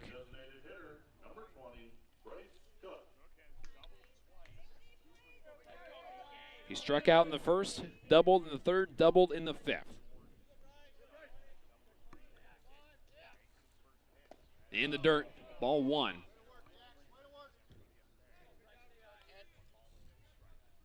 I've noticed with Cook, he takes quite an emphatic load with his front foot, but whatever works for Cook as he fouls that one away.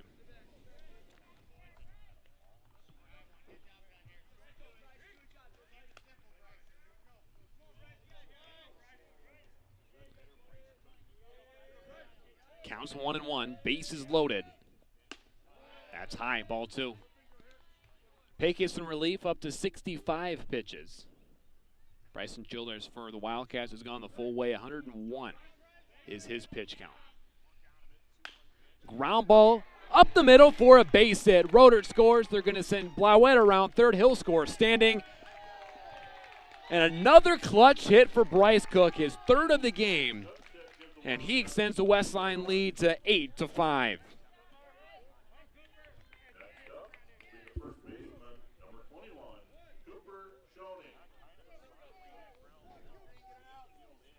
That will bring up Cooper Schoening.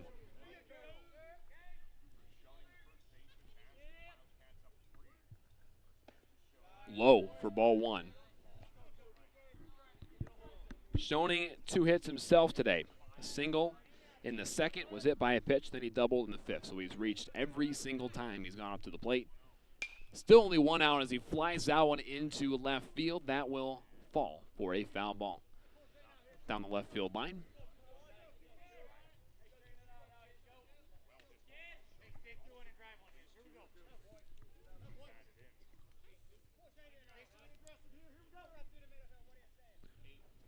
Counts even 1-1 for Schoening. In the dirt, ball 2. Schoening only a sophomore, and he's burst onto the scene so far this season. Not very often you see a sophomore in that cleanup role in Coach Kramer's lineup as he hits that one hard into center field. That might score another. They're going to wave Vermeer around. The throw coming in, it will be cut off, and an RBI single for Cooper Schoening. He gets his 3rd hit of the game, and it's 9-5, the West Lion lead.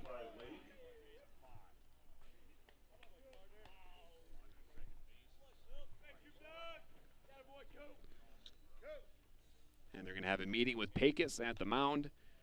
Wildcats 3 here in the 6th inning to take a 4-run lead. Still only 1 out. And on Monday of this week, West Lion was playing Unity Christian, only up 2-1 in the 6th. They got some much-needed insurance in that one, and they could have used some insurance runs last night against Sioux Center. But we'll take them and we can get them right here. 3 runs here in the 6th inning, and Tate Hoff up to the plate.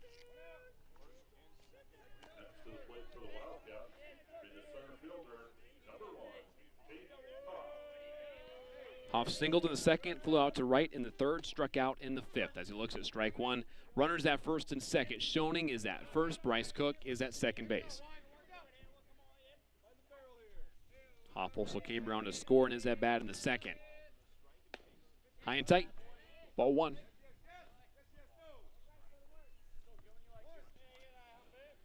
This inning started with a pop out, but then a single, 2 walks, and 2 singles, and Wildcats have added 3 runs.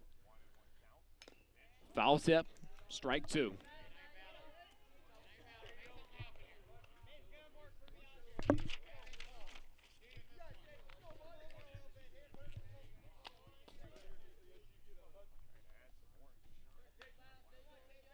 And from the stretch, 1-2 pitch from Pecos.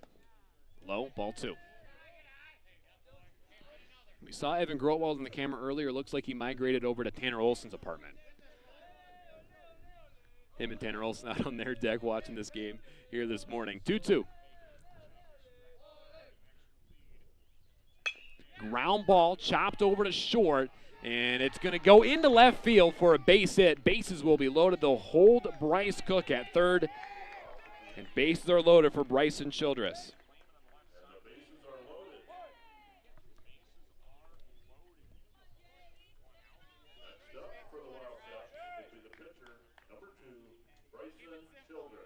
So here's Bryson Childress. He's 0 for 3 today. Reached on a fielder's choice. He grounded out to third, then he struck out as he looks at ball 1.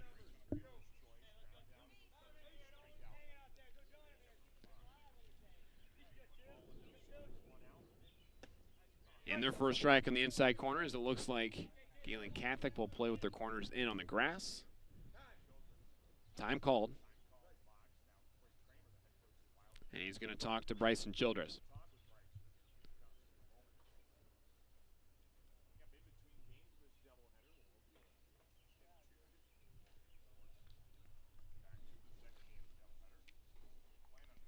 So the bases are loaded. Still only 1 out here for the Wildcats. Leadoff batter Carson Meyer popped out to short, but since then it's just been an onslaught from this Westline offense.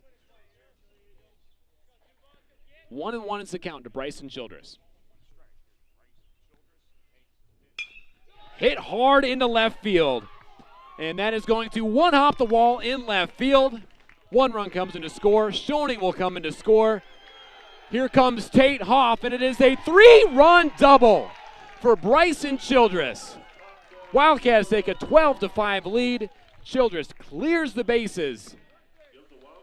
And it's a more than comfortable lead now for West Lyon.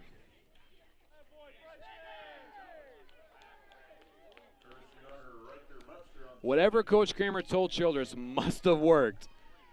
Not for sure what Kramer saw and what Pecos was doing, but that'll run Pecos out of the game, and a new pitcher in the game for Gehlen Catholic. I'll take a break while he warms up. You're watching West Lyon Baseball on YouTube.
And we welcome you back to the ballpark in Larchwood. New pitcher in the game for Gehlen Catholic. It is Mason Small.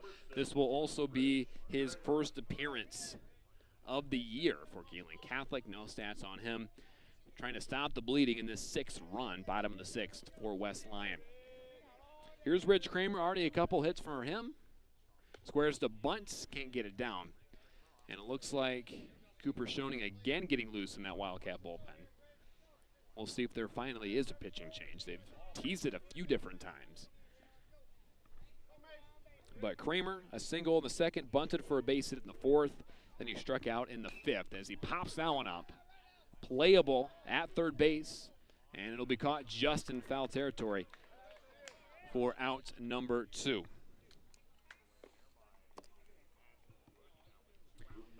And now Carson Meyer will come up to the plate for the 2nd time this inning. The Wildcats have now batted around. He popped out to short to start the 6th inning. 0 for 2. He walked in the 2nd. Throw down to 3rd base off the glove of the 3rd baseman Booters. And it looks like that is Riker Metzger running out there.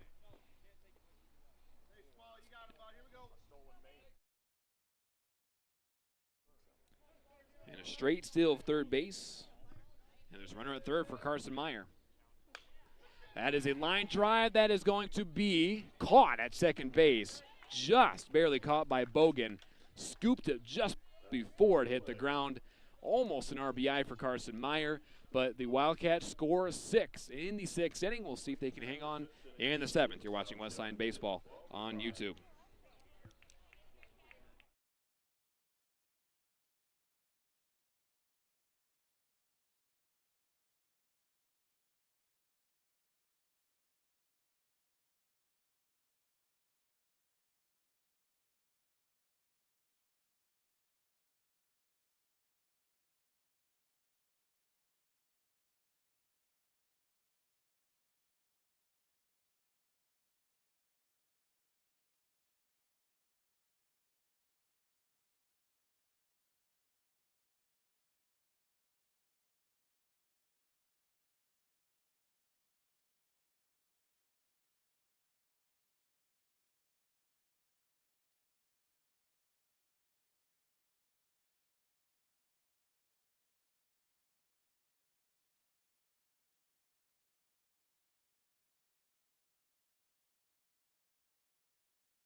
And we welcome you back to the ballpark in Larchwood. It is a top of the order due up for Gehlen Catholic as Dane Lehman looks at ball 1. A new pitcher in the game for West Lyon as well. It's Cooper Schoening. That misses high and tight. And for Schoening, this is his first appearance on the mound as well. See if he can get through a clean 7th inning. That's low. Ball 3. He's behind 3-0 to Dane Lehman, who's already doubled today. Reached on an error, lined out to 3rd, and then he doubled in the 4th inning. That's in there for a strike.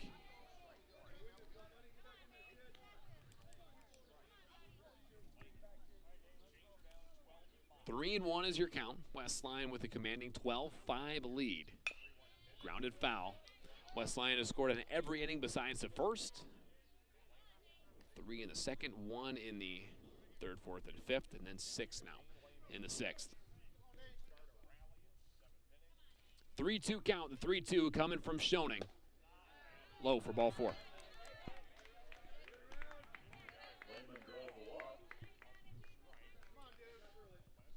That'll bring up Jake Bogan.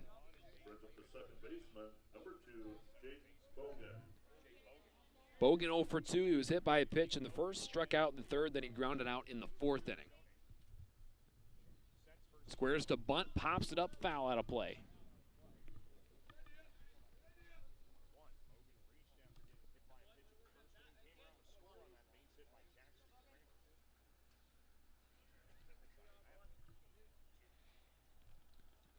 No balls, 1 strike. And from the stretch, that's way over the head of DeYoung. And Lehman's going to get up to second base.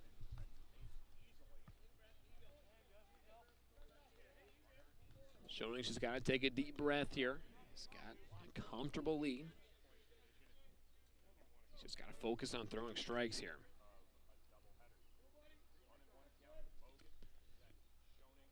1-1 pitch, squares the bunt, pulls it back, called a ball.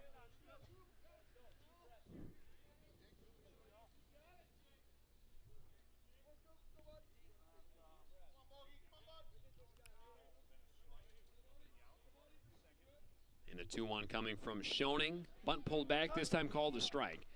And I think something the West Line pitchers can work on here as the season goes along is their control. A lot of hit batters, a lot of walks so far in the year. I think that'll come as the season goes along with a 2-2. Check to swing. I think it was off the knob of the bat for a foul ball.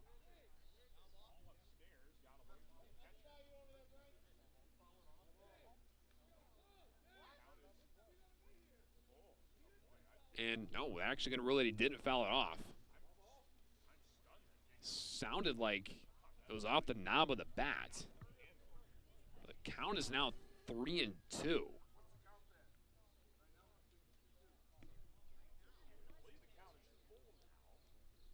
So Corey Kramer is going to talk to the home plate umpire. And the base umpire is going to call it a foul ball now. So I believe the count now 2-2. 2 balls, 2 strikes after the confusion's cleared up. Grounded over to short, fielded by Vermeer.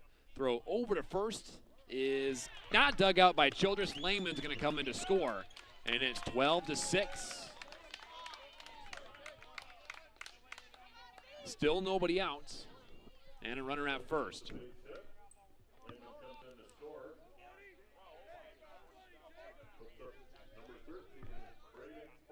That'll bring up Braden Horkey.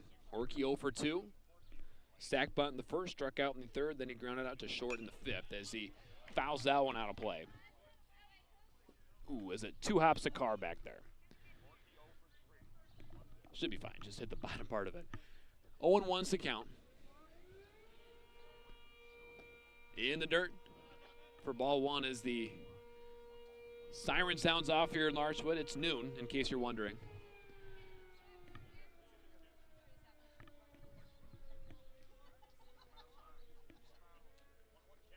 One is popped up near me, just over a huddle camera, and it falls for a foul ball.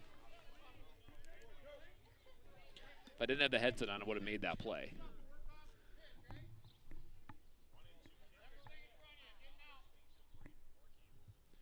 But Schoening ahead in the count 1-2 after surrendering a run here in the 7th. Runner goes, ball high, throw down to second, not in time. Stolen base for Jake Bowden. Runner in scoring position now for Gehlen Catholic.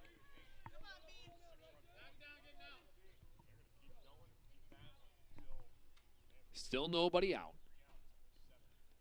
2-2 from Schoening. Swing and a miss, strike 3. Schoening gets his first strikeout of the year. That'll bring up Dylan Pecos.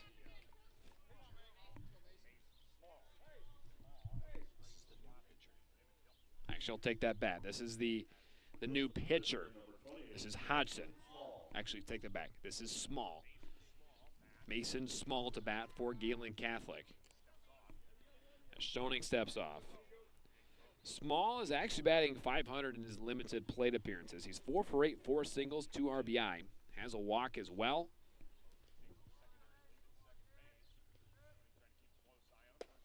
Low for ball 1.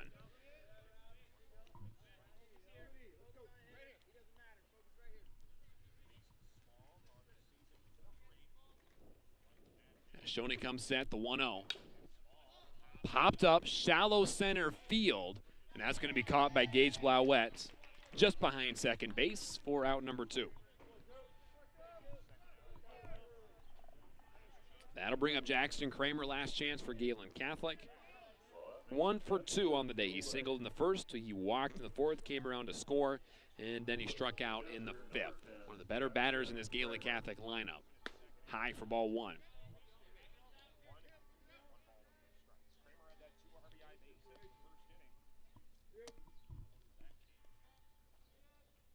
One-zero pitch, high and over the head of DeYoung. Runner at second. Bogan will move over to third.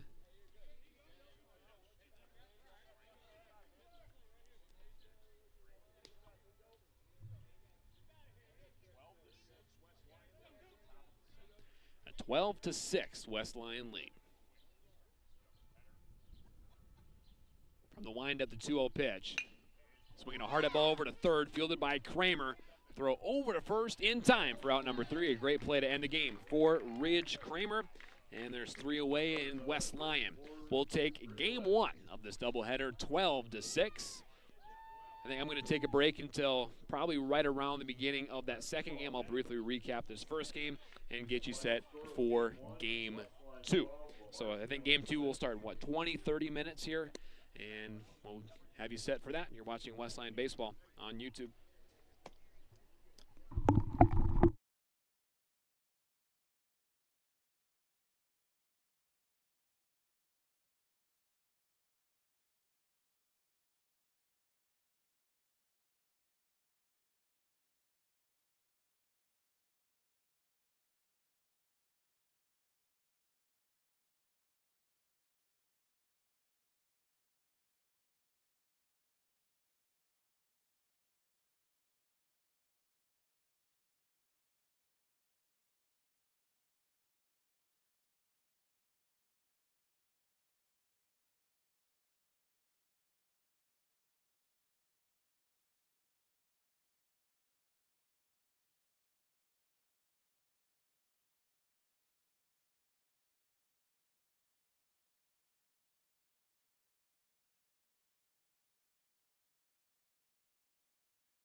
And we welcome you back to the ballpark in Larchwood. We're getting set for Game 2 of this doubleheader between Gehlen Catholic and West Lyon. If you did not see the first game, West Lyon took a 12-6 victory. And that was thanks in large part to a 6-run bottom of the 6th inning, up 6-5 going into that inning. And the Wildcats put the Gehlen Catholic Jays away. And I'll give you the starting lineups ahead of this one. First for Gehlen Catholic, batting first will be the shortstop, Dane Lehman. Batting second, the second baseman, Jake Bogan. Batting third, the first baseman, Braden Horkey. Batting fourth, the left fielder, Dylan Pecos. Batting fifth, the pitcher, Jackson Kramer. Batting sixth, the center fielder, Alex Peters. Batting seventh, the catcher, Wyatt Kahns. Batting eighth, the third baseman, Ashton Budin. Then batting ninth, the right fielder, Braden Bolin. On the other side, for the Wildcats, a couple changes here, but batting first, the second baseman, Gage Blauette. Batting second, the shortstop, Carter Vermeer. Batting third, the DH, Bryce Cook. He'll hit for the catcher, Easton DeYoung. Batting fourth, the first baseman, Cooper Schoening. Batting fifth, the center fielder, Tate Hoff. Batting sixth in right field will be Bryson Childress. Batting seventh, the third baseman, Rich Kramer. Batting eighth, the left fielder here in this one, Carson Meyer. And pitching for West Lyon will be Keegan Rodert. He will bat ninth. And some numbers on Keegan Rodert as we get set here for Game 2. This will be his fifth appearance, and he has a 1.31 ERA and in 10 2/3 innings. He's given up 3 runs, only 2 of them earned on 14 strikeouts and 4 walks. He's also allowed 7 hits on the game, on the year, I should say. So here is Dylan Lehman.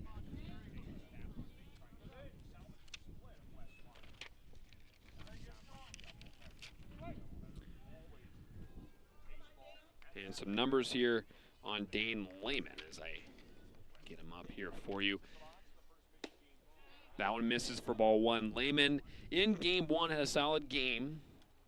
He went 1 for 3, reached on an error in the first, lined out to third in the second, then he doubled in the fourth, then he walked in the seventh, came around to score their lone run in that 7th inning. And that one, they're going to rule it did not hit Lehman.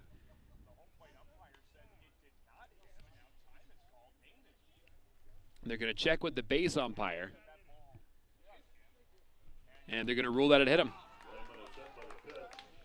So a hit by pitch to start the game. And this is kind of how the game started in Game 1. West Lyon gave up a couple of free bases, and that's what led Gehlen Catholic to scoring a couple runs in the top of the first inning in Game 1. But here's Jake Bogan. First pitch to him, misses inside. Bogan in Game 1 did not record a hit. He went 0 for 3, was hit by a pitch in the first, came around to score. Struck out in the third, grounded out to third in the fourth as he hits that one hard up the middle for a base hit. And just like Game 1 started, there's 2 runners on.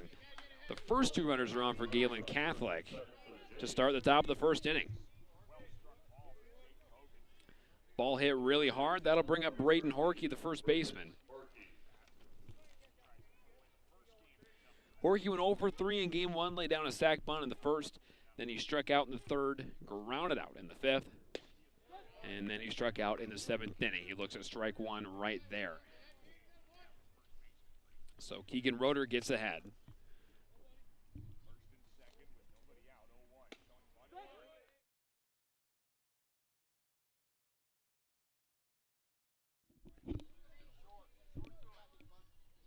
Counts 0-2 now after that strike. 0-2, misses high for ball 1. And Rodert's actually just pitched recently. And in fact, he pitched last night. An inning in relief. Breaking ball misses for ball 2. Rodert went 1 inning, gave up 2 runs, only 1 of them earned on a strikeout. No walks and 2 hits. 2-2 pitch, swing and a miss for strike 3, and there's out number 1 of the inning. And because Rodert pitched last night, he is on a bit of a tighter pitch count today. I believe his pitch count would be at about 84 pitches. Here's Dylan Pecos. That one misses away for ball 1. Runners at first and second. Keegan Rodert in some early trouble here. Pecos started the game in left field last game. Ended up pitching in relief as well.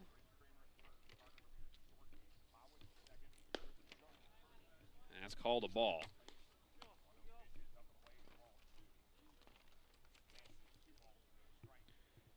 Pecos did not record a hit. In fact, he went 0 for 4 in game 1.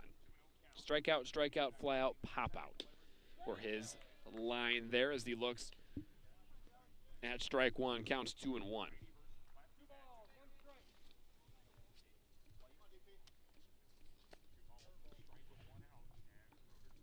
Breaking ball swing and a miss. A good action on that curveball from Keegan Rodert. Had that working last night as well. Got at least one huge strikeout to try to put away Sioux Center last night. 2-2 pitch, misses high and away. Runners on first and second. Dane Lehman got on a hit by pitch. Jake Bogan singled. Then Braden Horkey struck out to start this game 2. From the stretch is a line drive that's going to fall for a base hit into right field. And they're going to send the runner around third. Here comes the throw. Cut off throw back over to third. Not in time. Actually, no, it did get him at third base. Great job by the West Lyon defense. Cut off by Schoening. Throws it over to third. Lehman got a little too far off third. And there's 2 away here in the top of the first inning. Next to bat will be the pitcher, number 10, Jackson Kramer. And that's kind of tough for Lehman because third base coach over there for Gehlen Catholic was sending him initially as that one's popped up and out of play. So because of that send initially, he got a little too far off third, couldn't stop in time, and couldn't get back to third in time.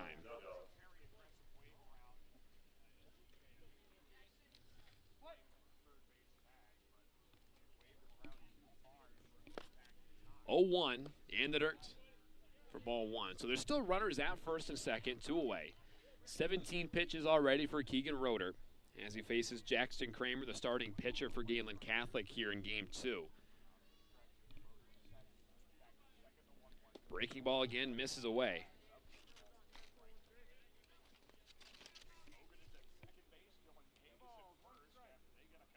Kramer got a base hit in game 1 in the first inning. He went 1 for 3 total. Single, a walk, strikeout, and a ground out as he looks at ball 3. And after he walked in the 4th inning, he came around to score one of those Gehlen Catholic runs.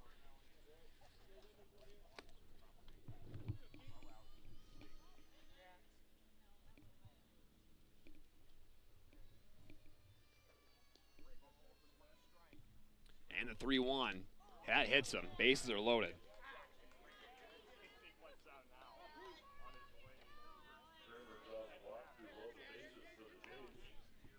So bases now loaded for Gehlen Catholic.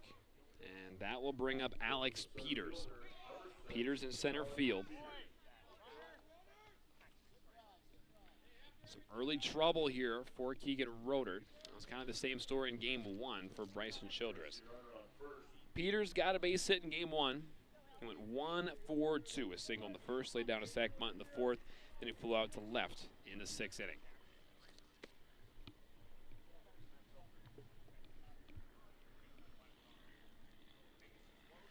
Rodert will choose to pitch from the stretch.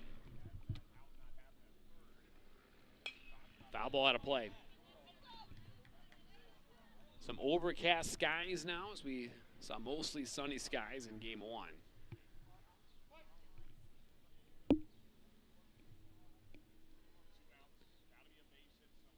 Oh, 1 from Rodert. Breaking ball in there for a strike. Peters falls behind 0-2.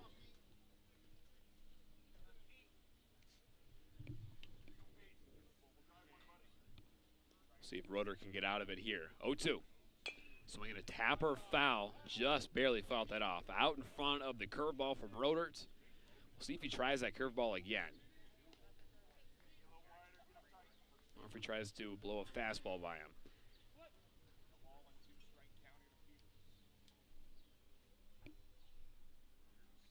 Oh, 2 from Rodert.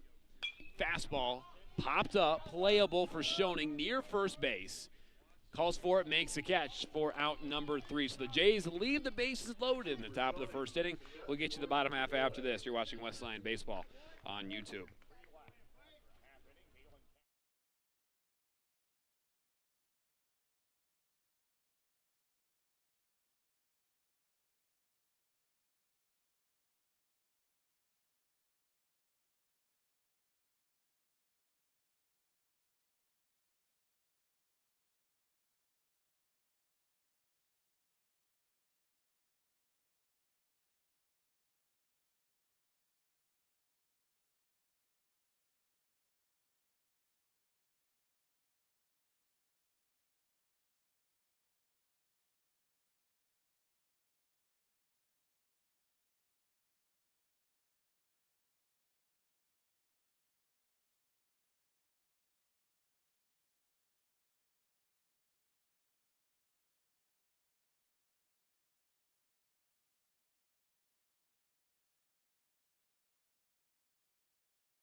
And we welcome you back to the ballpark in Larchwood, and just as always, Gage Blauette will lead it off for West Lyon.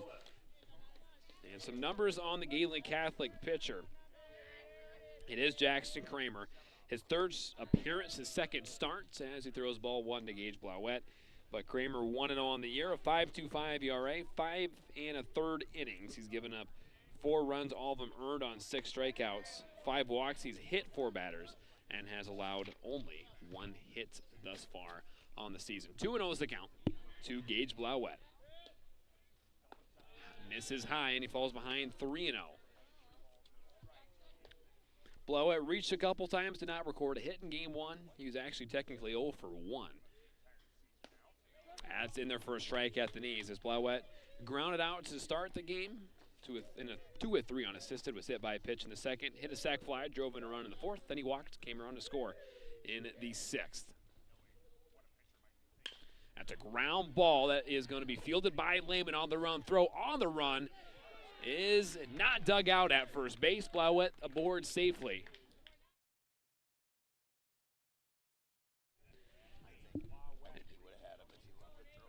And we are going to call that an E6. So no base hit for Gage Blauette. That'll bring up Carter Vermeer. Was a tough play, and we'll give Lehman that, but here's Carter Vermeer.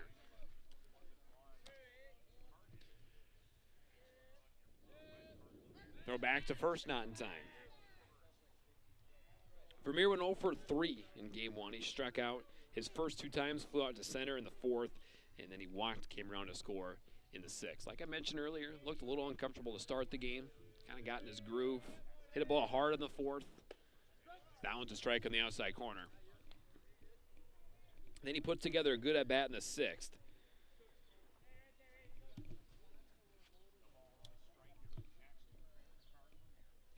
Oh, 0-1's the count. Throw back to first, not in time.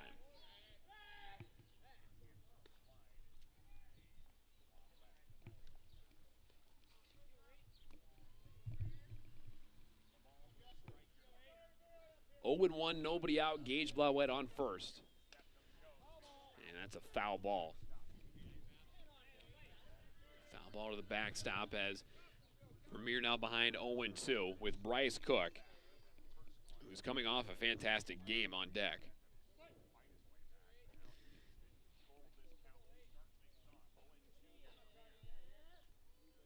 And the 0-2 coming from Kramer. Fastball driven into left field for a base hit. Vermeer aboard with a single on an 0-2 fastball. Runners at first and second base for Bryce Cook, who's had himself a good couple of days. 3 hits in game 1 of this game, of this doubleheader, I should say. He struck out in the first, but then he doubled twice and singled. Either him or a courtesy runner came around to score each time he was aboard. Multiple RBIs on the day for Bryce Cook so far as well. Fastball hits this one hard in the right field, and that is going to fall for a base hit. Everyone's going to move up, and bases are loaded. Another base hit on the day for Bryce Cook. And now, like I mentioned, bases are loaded for Cooper Schoening, who's had himself a good day as well. He went 3 for 3 in game 1. Singled in the second, was hit by a pitch in the third, doubled in the fifth, singled in the sixth, and that one hits him. First run will come across for West Lyon here in game 2. So an RBI hit by pitch. Base is still loaded, still nobody out for Tate Hoff.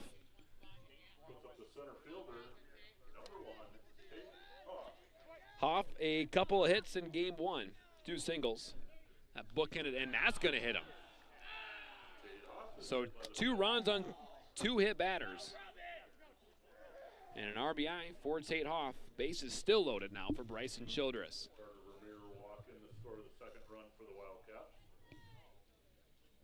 Childress was the starting pitcher in game 1, went 6 innings, gave up 5 runs, but got the win on the day. So meeting at the mound will break up. 2-0 is the West Lyon lead here in the bottom of the first. Bryson Childress looking to extend that lead.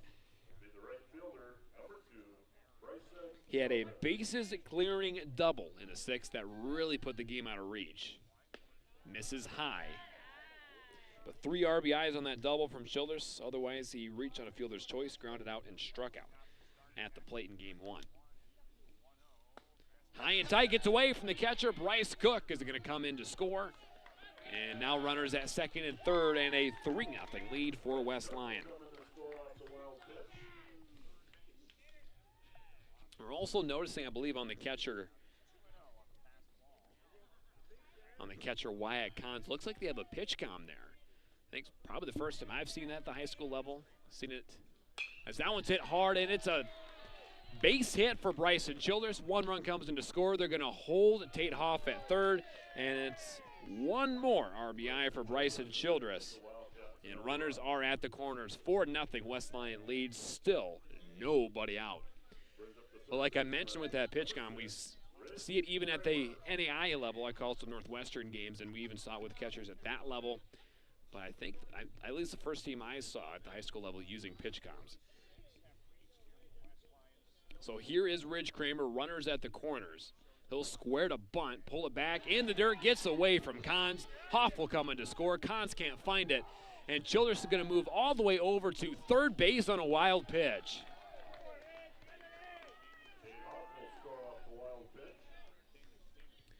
Make it 5-0 here in the first inning. West Lyon leads. Runner at third.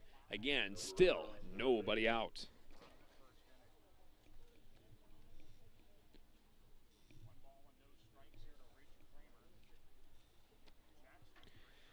And Ridge Kramer facing Jackson Kramer. Pretty sure there's no relation there. But Kramer, a couple hits in game 1. He had singles in his first couple at bats, misses high and away. He also, one of those singles was a bunt single, also struck out and popped out.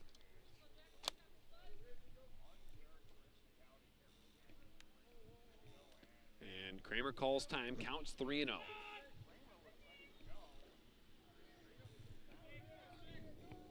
Still no one out. In the dirt, kicks away from Kahns again. Here comes Childress, he will score. And it's 6-0, West Lyon leads.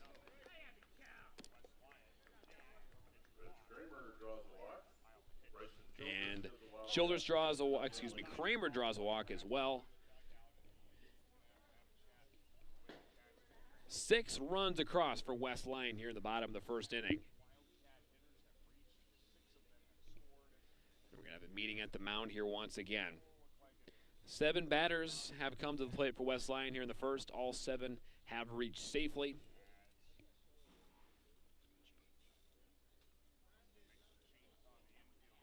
And it looks like we will have a pitching change for Gehlen Catholic.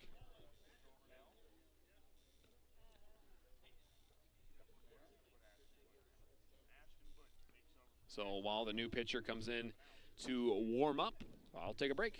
You're watching West Lyon Baseball on YouTube.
And we welcome you back to the ballpark in Larchwood. New pitcher in for Gehlen Catholic is Ashton Buden. 4.90 ERA. First pitch to Carson Meyer off the glove of Cons, but Kramer will stay put at first. Buden's 4th appearance. He has 2 starts as well, a 1-0 record. In 10 innings, he's given up 9 runs, 7 of them earned, 9 strikeouts, 2 walks. He's hit 3 batters and has also given up 10 hits. Fastball in there for a strike, and still nobody out. Runner at first base.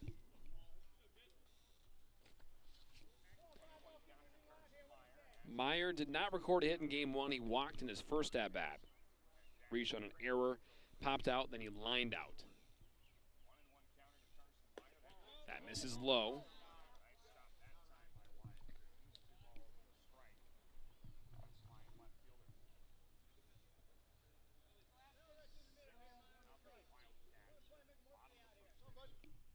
Two and 1 the count to Carson Meyer.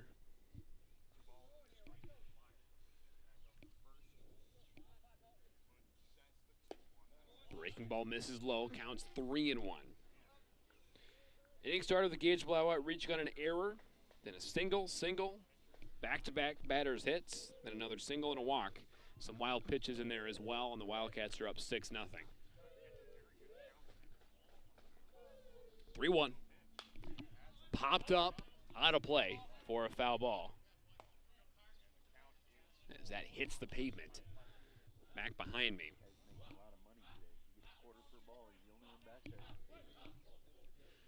Count is full, nobody out to Carson Meyer. And the payoff was a little high, but Meyer will pop it up into shallow left center field, and Jackson Kramer, the new shortstop, makes a catch for out number 1. Kramer's at short, Dylan Lehman is at third. And they finally get their first out of the inning. That'll bring up the pitcher, Keegan Rodert. With Rodert hitting, Wildcats will have now batted around.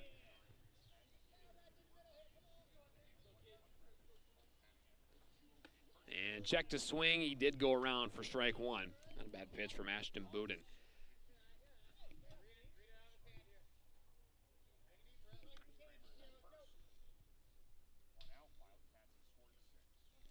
Buden comes set, delivers the 0-1. misses away. And Rodert in game one, started the game, reached on a fielder's choice, was out of the game for a while, and he came back and hit a single, and that was a lucky single that he popped up into right field.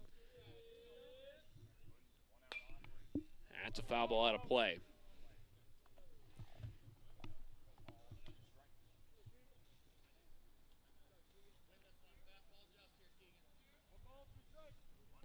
One ball, two strikes, one away. In the 1-2 pitch. In the dirt, gets away from Cons, and Kramer will move up to second.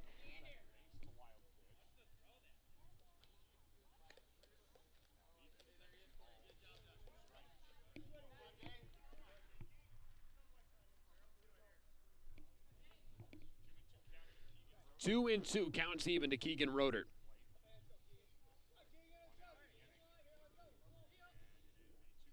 Two is a ground ball over a short, fielded by Kramer. He'll throw on the run just in time to get Rodert. Kramer moves up to third, so a productive at-bat for Keegan Rodert. The second baseman, number 9, Gage Blauett. And that'll bring up Gage Blauett. He'll bat for the second time this inning.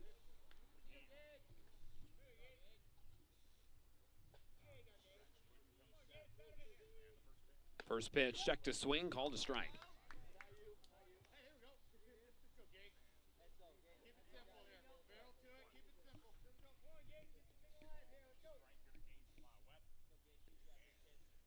A 1 pitch, popped it up, foul and out of play.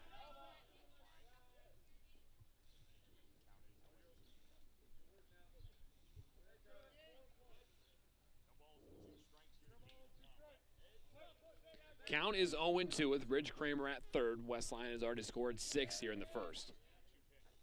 In the dirt, a good block this time from Cons.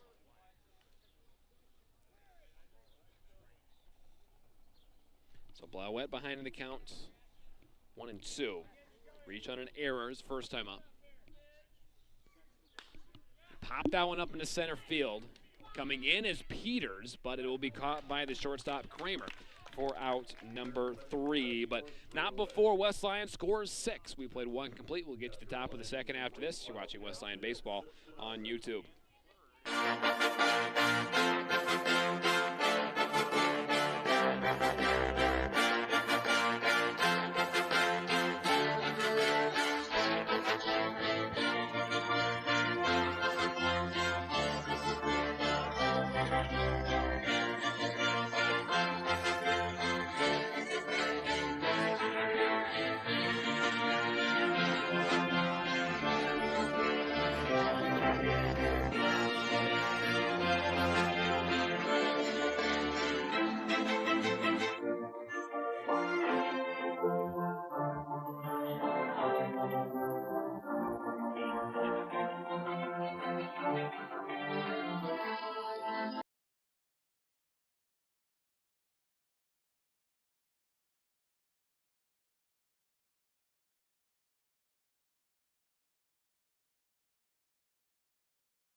And we welcome you back to the ballpark at Larchwood. 7, 8, and 9 due up for Gehlen Catholic. Here's the catcher, Wyatt Cons. And this is his first at-bat total of this doubleheader. He'll face Keegan Rodert. First pitch from Rodert misses high.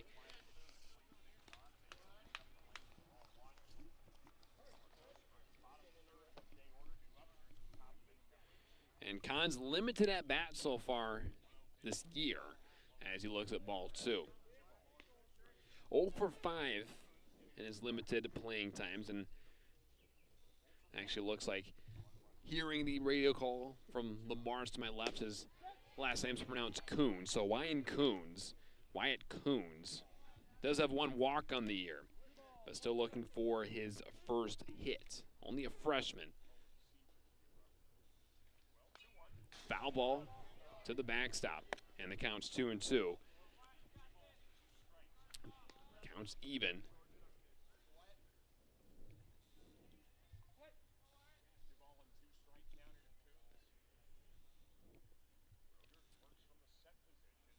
from the stretch, misses low, counts full. Coons up. Ashton Booten, the now pitcher, is on deck. Payoff pitch from Rodert is a foul ball out of play. Wildcats actually scored 6 in their last inning, hitting in the bottom of the 6th. Now scored 6 here in the first. Rodert looking for a clean top of the second. That's hit hard to center field. That is going to fall in front of Tate Hoff for a base hit. Coons gets his first base hit of the year on a 3-2 pitch, and there's a leadoff man aboard for Gehlen Catholic, and here's Ashton Booten.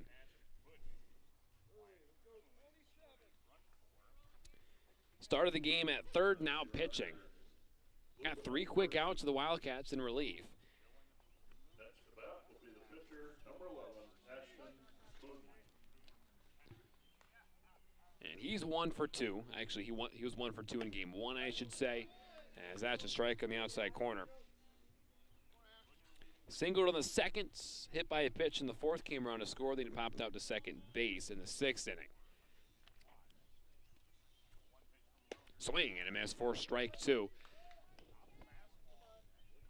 Rodert not messing around this at bat. He works ahead.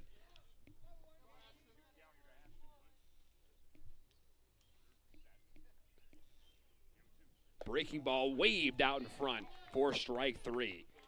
And there's one away. Number 1. Puts up the designated hitter, number 12, Owen Sievers. Here's Owen Sievers, the DH.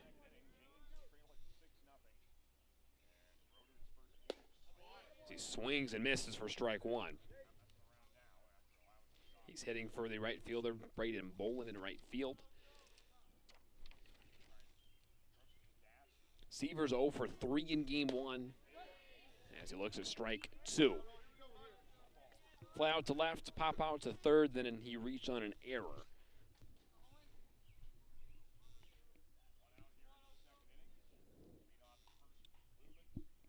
Oh-2 misses way up high. DeYoung having to stand up for that.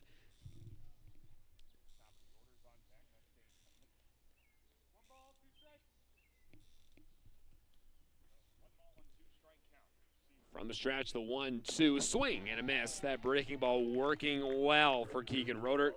Gets back-to-back strikeouts on that pitch. That'll bring up the top of the order. And Dane Lehman started the game at short and now playing third. Was hit by a pitch his first time up last inning. Gehlen Catholic left the bases loaded in the first. Curveball in there for a strike at the knees. And why not keep throwing it if you're Keegan Rodert?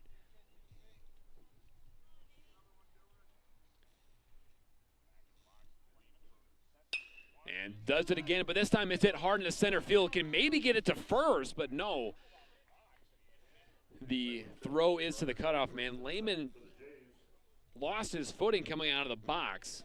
And if Hoff would have seen that, there could have been a play at first. But he's aboard with a single.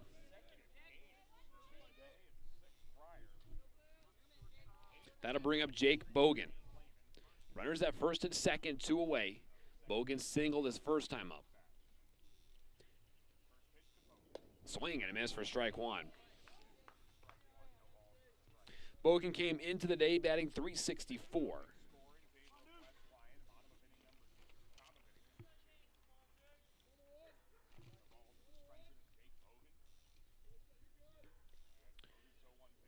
Breaking ball foul right above that west line, dugout on top of the concession stand.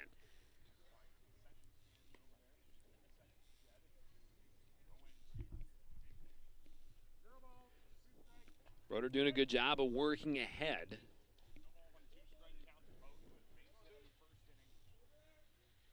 As he comes set and delivers the 0-2, fastball misses high.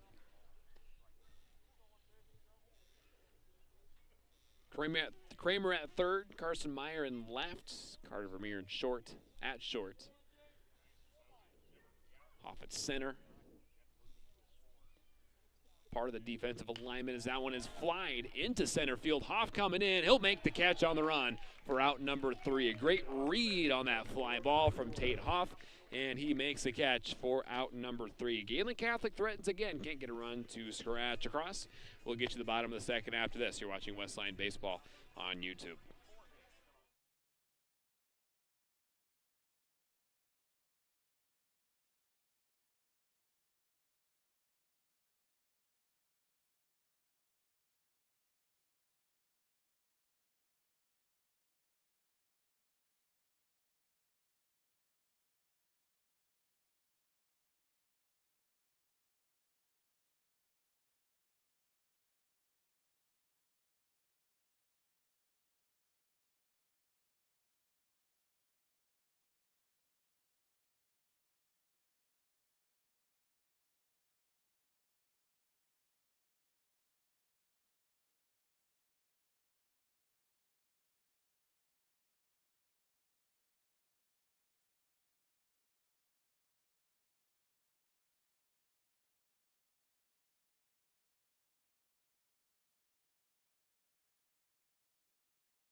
Welcome back to the ballpark in Larch. We love to have fun with our new cameras, and we love the fact that there's apartments in left field for us to see who's out watching. There's Alyssa and Corey Cook. So thanks for coming out and watching the game here on this Saturday afternoon. But leading off for West Lyon is Carter Vermeer. That's at the letters for strike one. Vermeer singled, came around to score. His first time up last inning.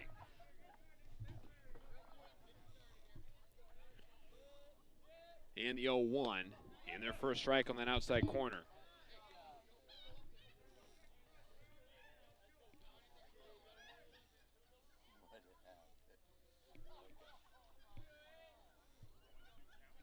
Oh, 2, that's going to hit Vermeer.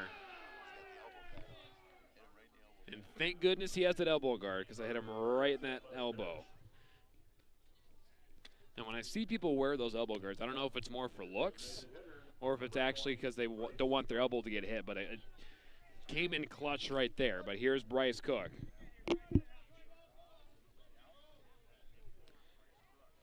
Cook to DH, he singled his first time up.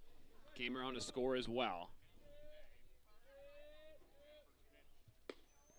Misses high, and a confident hitter at the plate in Bryce Cook. Came into the day batting 267. He's got to be well over 300 by now.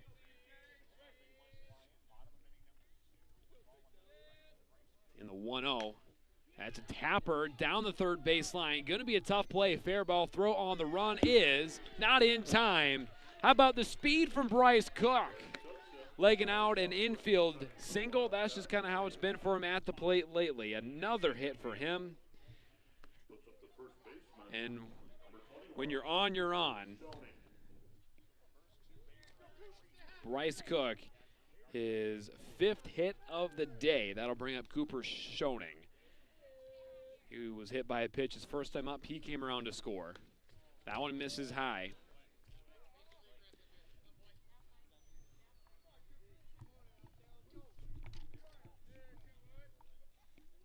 Want to know the count to Schoening. Runners at first and second. That's a strike at the knees.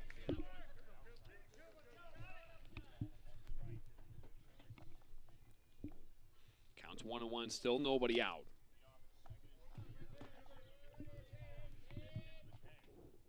Fastball in there for a strike on that outside corner. Schoening, another guy having a good day today. 3 hits for him in game 1. He's actually reached every single time he's been at the plate so far today. It's a ground ball third base again. Fielded by Lehman in fair territory. A step on third, throw across the diamond. What a play by Dylan Lehman.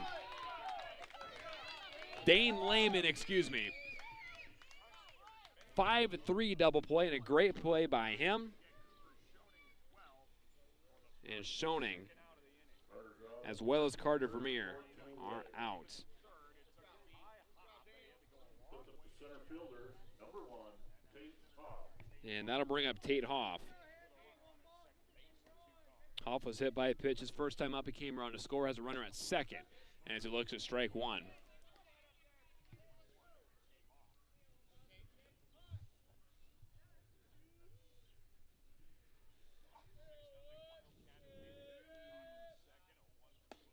That one misses high to Hoff.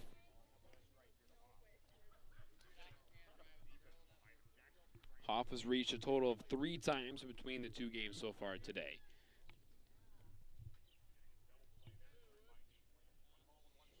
One misses way upstairs again. 2-1 your count.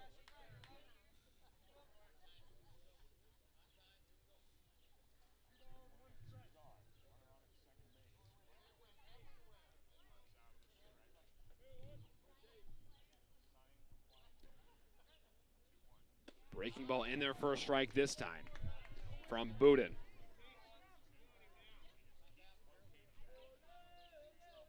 Runner at second for Tate Hoff.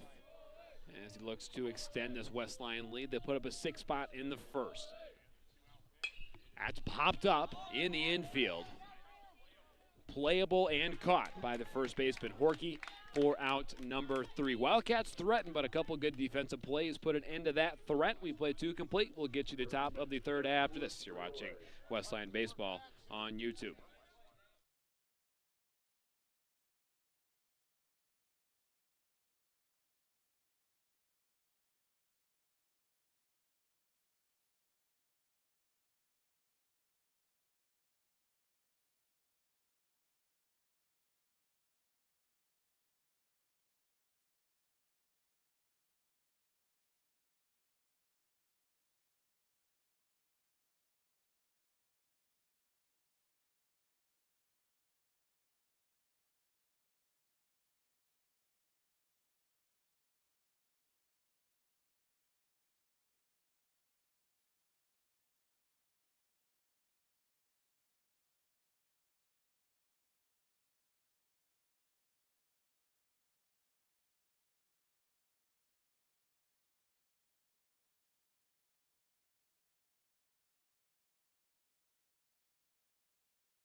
First baseman, number 13, Braden Horkey. And we welcome you back to the ballpark in Larchwood. Braden Horkey will lead off for Gehlen Catholic. 3, 4, and 5 do it for the Jays. That's it hard in the left field. And Meyer over his glove. It'll roll it near the wall, and Horkey will round first and get to second base. And I'm going to call that an error on Meyer. Hit hard, but he reached on an E7. Looked like Meyer just misread it there in left field. And those line drives are really hard to read. But Meyer came in a little too quick, went over his head. And there's a runner at second base for Gehlen Catholic. Here's Pecos as he swings and misses for strike one. Pecos reached on a single his first time up. Pecos, a 323 batter coming into the game. That misses inside.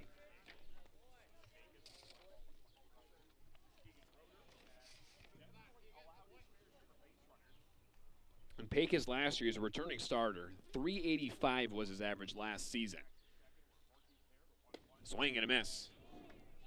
Strike 2. But Pecos, 19 singles, 6 doubles, 13 RBI. And a good year he had a season ago in the War Eagle Conference. As Roeder comes set. Breaking ball hit hard over to Carter Vermeer. He'll field fire over to first. Dug out by Schoening. A great job by him, but the runner does move over to third base. So one away for Jackson Kramer. Kramer was hit by a pitch. in the first inning. That's how he reached. Looking to get this run across for Gehlen Catholic as that one misses low.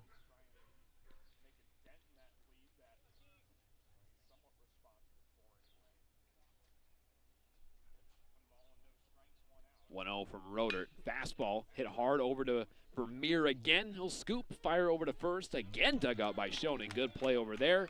But a run does come in to score for Gehlen Catholic. An RBI ground out for Jackson Kramer. And it's 6-1. Here's Alex Peters with 2 away. He pops out to the first baseman, Schoening, his first time up. Ground over to third this time, and that's under the glove of Ridge Kramer. And 2 errors now in this inning for West Lyon.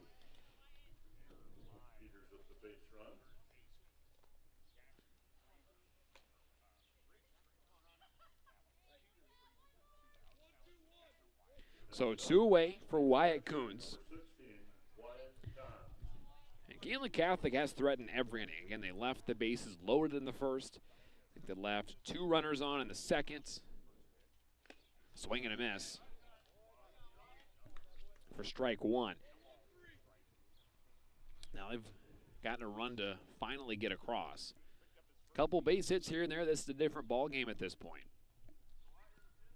0-1. Misses high, throw down to second with the runner going, and they can't get the throw on line.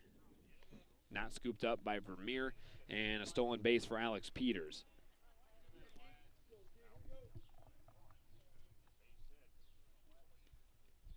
Counts 1-1.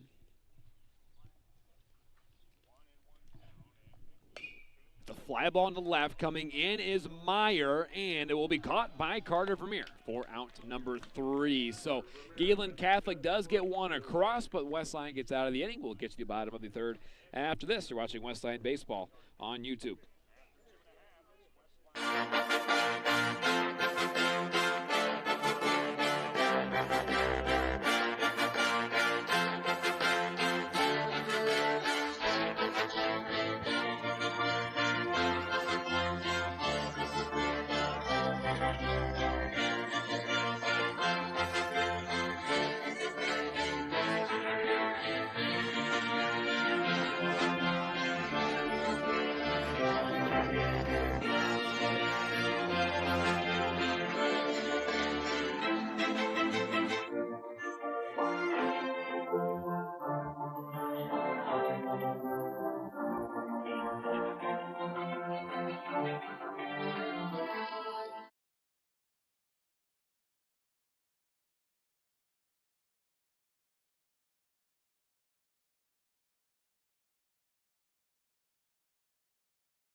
And welcome back to the ballpark in Larchwood. Bryson Childress is the man at the plate for West Lyon. He singled his first time up, came around to score. Also, last game came away with a bases clearing double, a 3 RBI double to really put the game out of reach as that one misses low and in the dirt.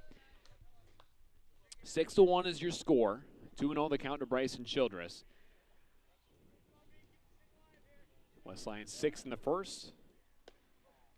Gehlen Catholic found a way to get a run across in the third. 3-0 is the count here, though, to Bryson Childress with Ridge Kramer on deck.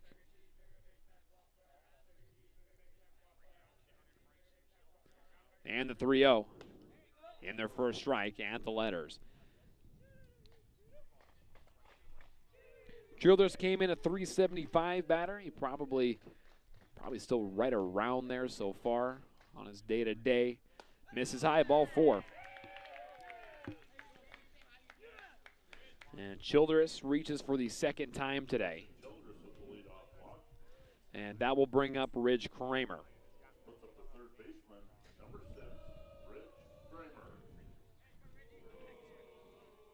Kramer reached on a walk his first time up. As a runner at first with nobody out. First pitch on the way to Kramer, misses low. Kramer, a 250 batter coming into the doubleheader today. With a couple hits in game 1, he reached already today. Has definitely improved on that. Misses inside. 2-0 is the count. With Budin having a little issues with his control here to start the third inning. If you're just tuning in, West Lyon took the first game 12-6 thanks to a 6-run 6th inning. That was a close game for most of it, however, as that one misses high. Ball 3. Carson Meyer on deck, looking for his first hit of the day and the season.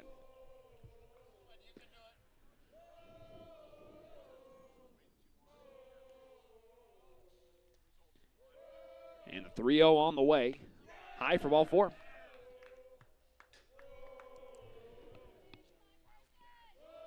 So back-to-back walks to start the inning. And that'll bring up Carson Meyer. Brings up the left fielder, number 5, Carson Meyer. Meyer popped out to short. It's his first time up back in the first inning. All-state defensive back for the football team. In the dirt. Good block by Coons.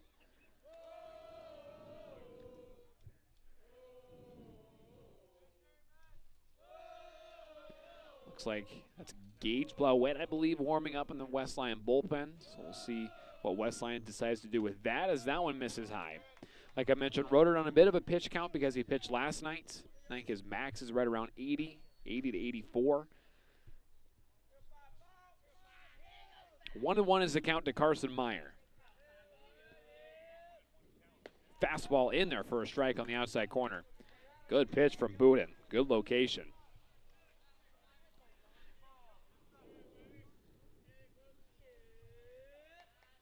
So runners take their lead, and the 1-2 misses high, gets away from Coons. Both the runners will move up.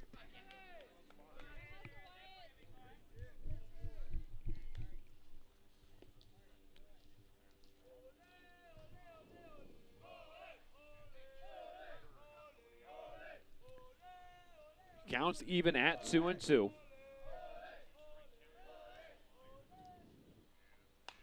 That's popped up right over my head. Bounces, and it skips right over Jeremy Childress' truck. Count remains at 2-2 for Carson Meyer. Fastball tapper, going to be a tough play coming in as Budin. His only throws to first, and it is not in time. Carson Meyer legs out an infield single. Another run is going to come in to score. Ball got away from the first baseman. So 2-run score for West Lyon. They lead 8-1.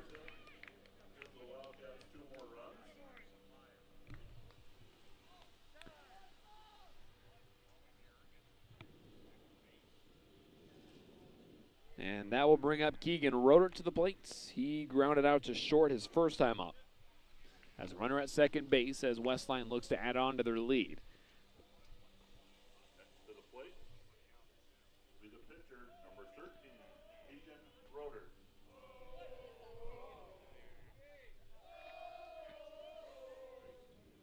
The top of the order behind him. Still nobody out. Squares the bunt, fouls it off.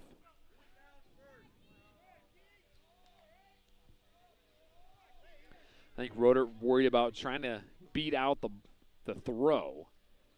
And I heard Coach Cram over at third get it down first because I think he's making it clear this is supposed to be a sack bunt, not a bunt for a base hit.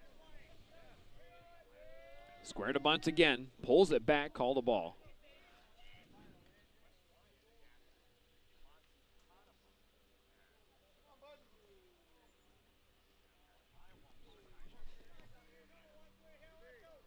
One and one, counts even. He'll square to bunt again, pull it back.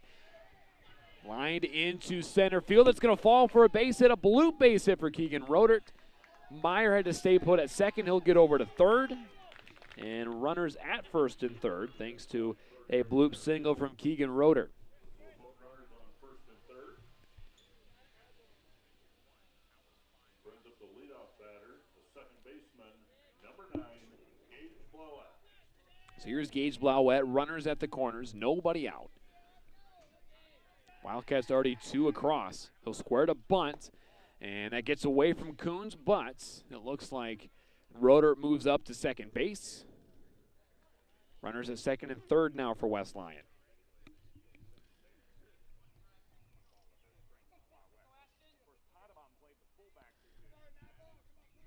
1-0 the count. Fastball hit hard. That's going to get through for another base hit. 2 runs will score for West Lyon. The throw will come in. It'll be closer than I thought, but Rodert in there to score. And Gage Blowett, an RBI single. West Lyon leads 10-1.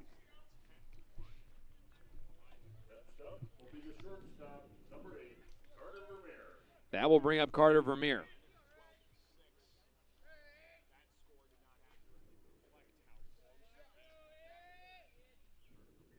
Fastball in there for a strike. Vermeer 1 for 1. He singled in the first, was hit by a pitch in the second. Was out on a 5 unassisted on the base pass. He's reached both times. Runner at second. So that one is low in the dirt for Coons. And Gage Blowett will stay put at second. 6 runs in the first for West Lyon. 4 so far here in the third. Still nobody out. In case you're unfamiliar, the run rule, obviously still a lot of game left, but the run rule is 10 runs after 5 innings as Vermeer fouls that one away.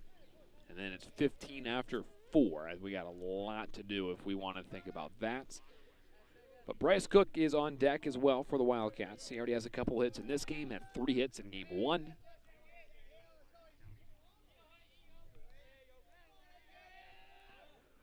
One-two is a swing and a miss from Carter Vermeer for out number 1. So here's Bryce Cook. Already 2 for 2 in this game. 3 for 4 in game 1. He actually struck out his very first at bat today, then hit 2 doubles and a single. 2 singles so far in this one. And their first strike at the knees. But one of those singles was an infield single, but still goes down as a line drive in the scorebook.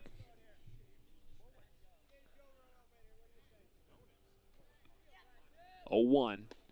Inside, even at 1-1.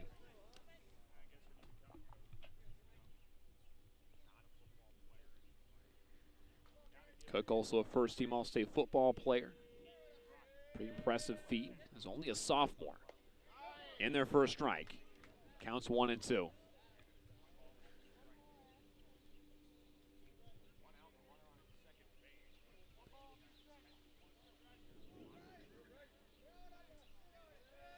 One-two, misses high and in tight. Ball gets away. And great throw from Coons back to Budin.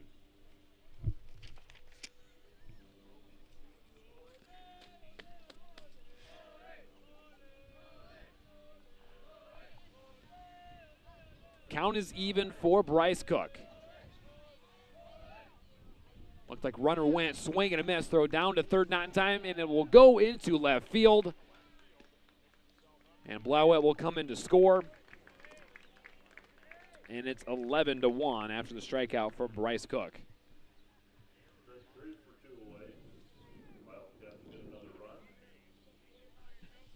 11-1, the West Lyon lead. I feel like this team's really starting to come together with Cooper Schoening at the plate. Misses outside. Clean slate, 2 outs. You know, I didn't watch their first game, but I saw the score. I'm like, I mean, losing 8-0 to Spirit Lake, you think what's going to happen this season, but they've done a great job of responding since then. That's a fly ball in foul territory, playable, and it drops in fair territory. Schoening will move up to second base. And he'll reach on an error.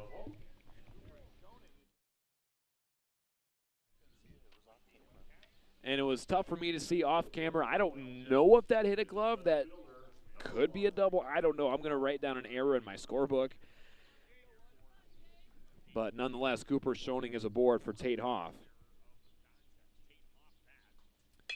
That's it hard into center field, and that is going to fall for another base hit. They're going to send Schoening around third. Ball will be cut off, and it's another run and an awkward slide from Cooper Schoening. But it's an RBI single for Tate Hoff. And it's 12-1, West Lyon leads.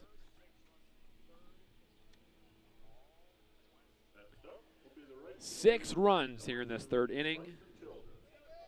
And that will bring up Bryson Childress. Already walked earlier in the game. Earlier in this inning, I should say. That misses high. Bryson Childress has reached both times. He has come up to the plate here in game 2. He singled in the first inning. Then he walked earlier this inning. 1-0 high, and it looked like, sounded like it hit him. And it did.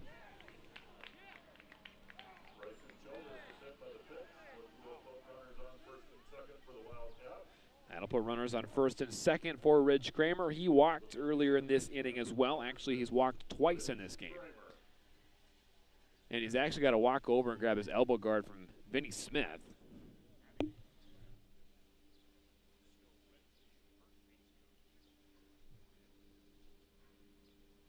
Actually, no, he was holding Keegan Roder's elbow guard.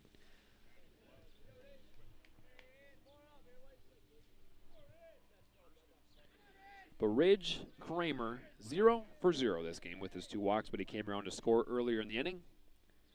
2 outs, runners at first and second. That one misses high from Boudin.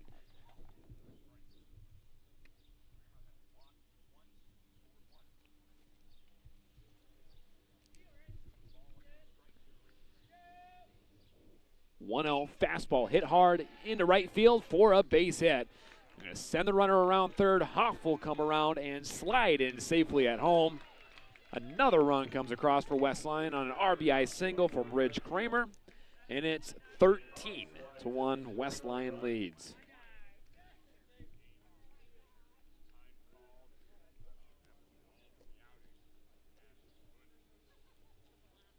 And time called. This might be the day for Ashton Boudin.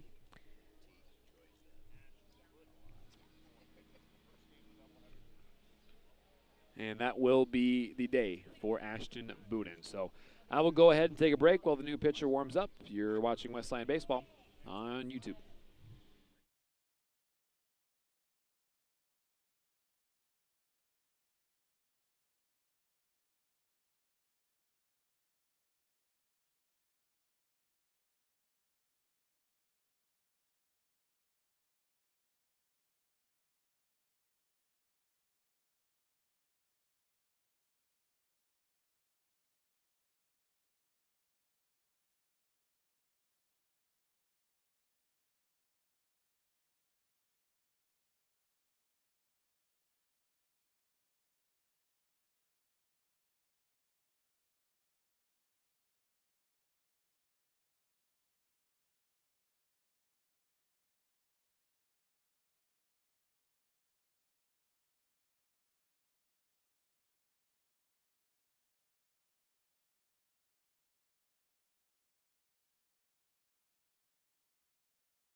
And we welcome you back to the ballpark in Larchwood. New pitcher in the game for the Jays is Mason Small. He actually made his season debut in Game 1.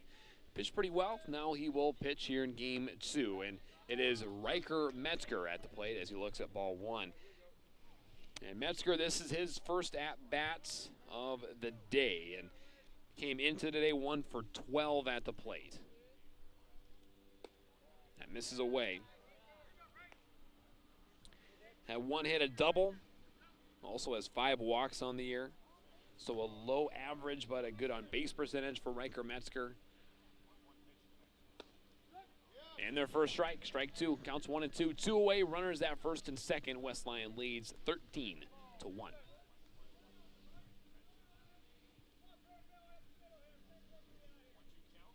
1-2, misses low and away.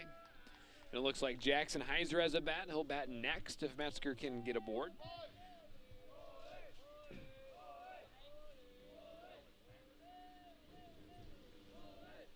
Counts even 2 and 2. And a 2-2 pitch. Hit into right center field. That is going to fall for a base hit. 1-1 comes around. They're going to send Ridge Kramer around. Throw comes in and cut off, and it's an RBI triple for Riker Metzger, and a bat that he really needed there. 2 more runs come in to score. 9 runs in this inning. It's 15-1. West Lyon leads.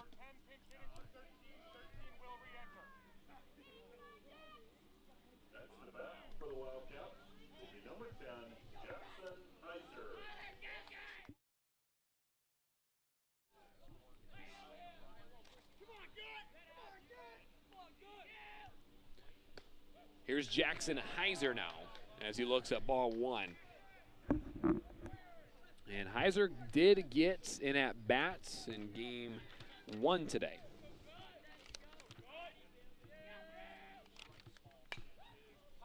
As he pops that one up right near me, and it's going to be caught by the catcher Coons for out number 3. But not before West Lyon tacks on 9 in the bottom of the 3rd inning.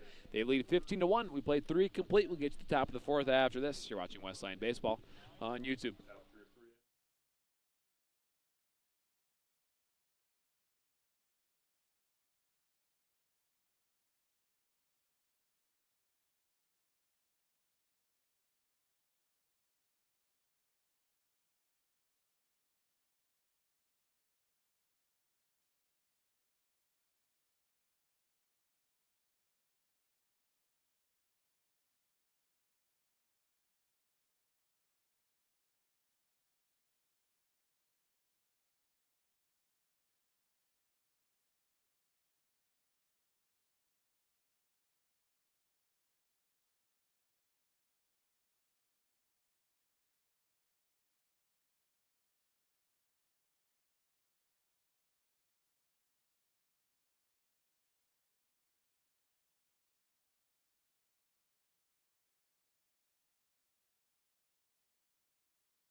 And we welcome you back to the ballpark in Larchwood. New pitcher for West Lyon is Gage Blauwetz. And this will be his 2nd appearance. He only has a 1/3 of an inning as he throws strike 1 across.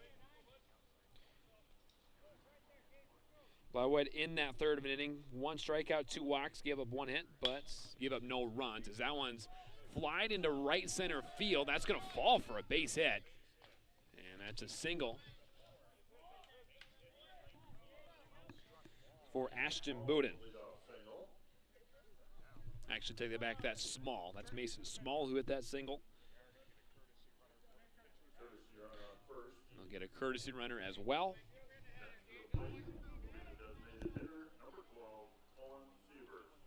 That'll bring up Owen Sievers. Throw back to first. Close play, but not quite in time. Sievers is in his only at-bat so far. He struck out. 15-1 is the West Lion lead. That's popped up in left field. Heiser cams underneath it, makes the catch for out number one. Jackson Heiser makes the catch for 1 away. Didn't necessarily make it look easy, but he made the catch. And there's 1 away. That'll bring the top of the order in Dane Lehman. Lehman 1 for 1, was hit by a pitch in the first, singled in the second inning. Outside, ball 1.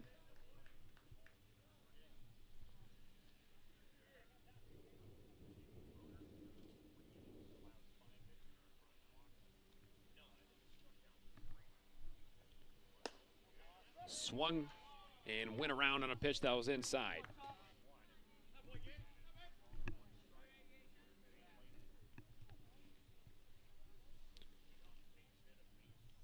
Counts even at 1-1 with a runner on first base. 1-1 pitch, breaking ball in there for a strike. 1-2 is your count.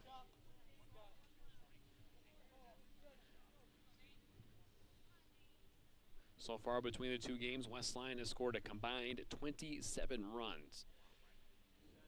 And that's way high. Off the glove of DeYoung. Runner's going to move up to second base.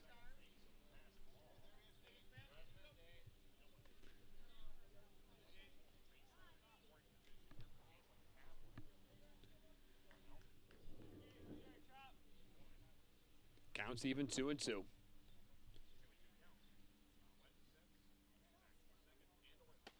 Misses high and away, runs the count full. So for this inning, a single from Ashton Bowden, and a fly out to left.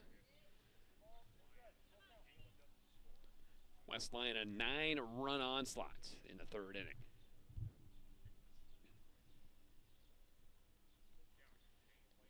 And the payoff from Blauette in the dirt. Ball 4. So Lehman is aboard for the third time here in this game. That'll bring up Jake Bogan. Brings up number 9, Ethan Newell. You take that back, it's not Bogan. He's being pinch hit for the first pitch to the new pinch hitter. There's a ball outside.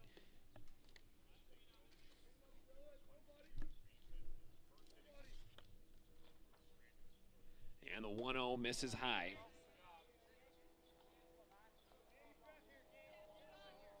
I believe the new pinch hitter is Ethan Newell.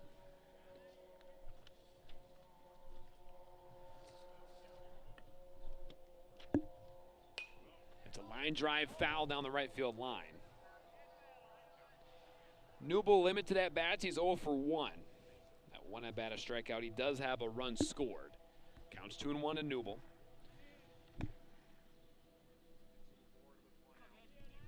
Has 2 aboard here.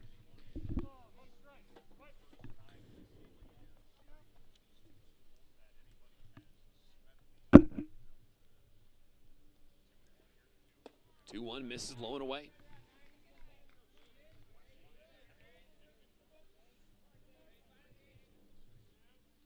Jackson Heiser, like I mentioned, in left field right now. I believe it might be Riker Metzger in right. Runner's going to go, throw over to third off the glove of Ridge Kramer. It'll go into left field, and another run's going to come in to score for Gehlen Catholic.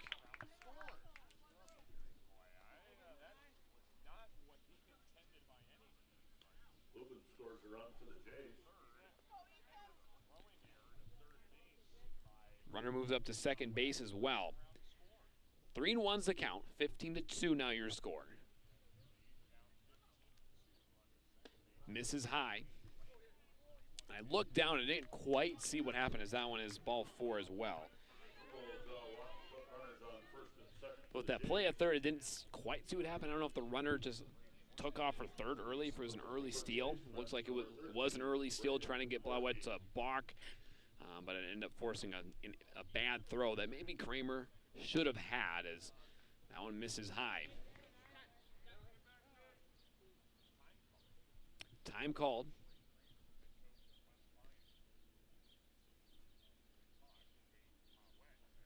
And it looks like that will be the end of the day for Gage Blauett. And Riker Metzger will come into pitch.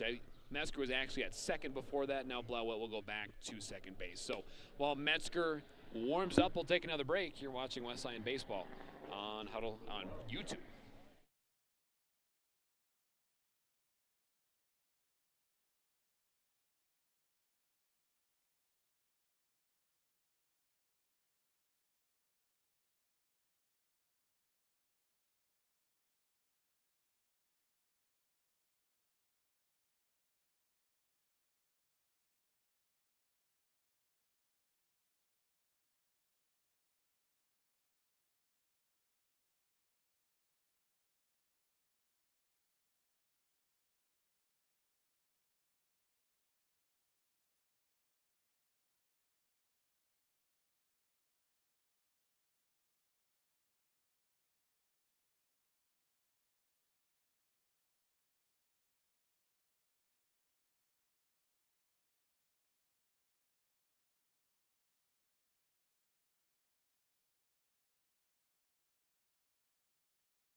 And we welcome you back to the ballpark in Larchwood. The new pitcher into the game, like I mentioned, is Riker Metzger.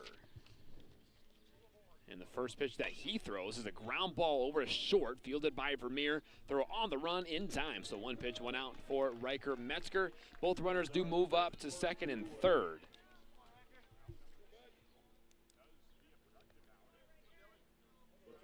So now 2 outs and some numbers on Riker Metzger. This is his second appearance. He has 1 inning pitch now, I guess an inning and a third. Has not allowed a run, no strikeouts on a walk, and no hits. Misses low.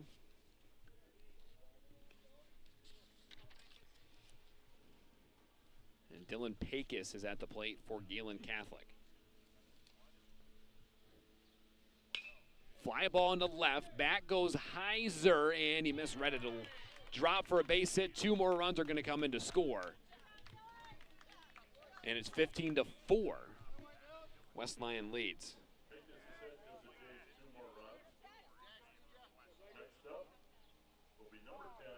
So an RBI single for Dylan Pecos. And that'll bring up Jackson Kramer. 3 runs aboard now for Gehlen Catholic. That's a line drive foul.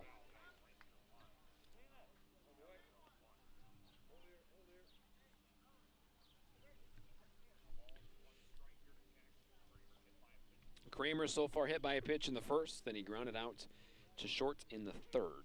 That was actually an RBI ground out.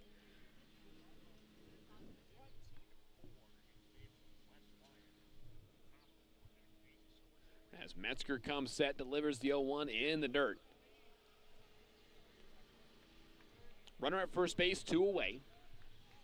West Lyon a 15-4 lead. 1-1 from Metzger, swing and a miss for strike 2.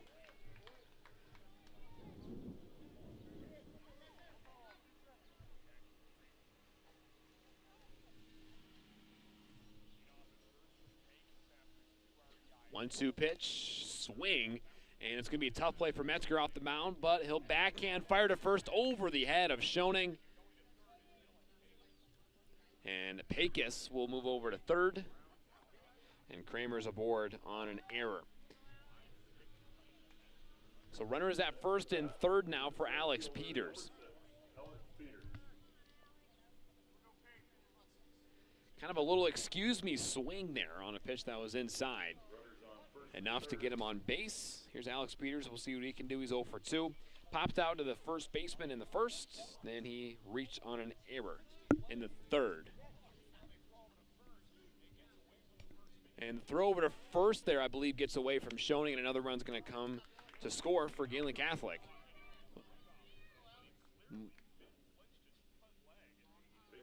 So it might have been a balk anyway.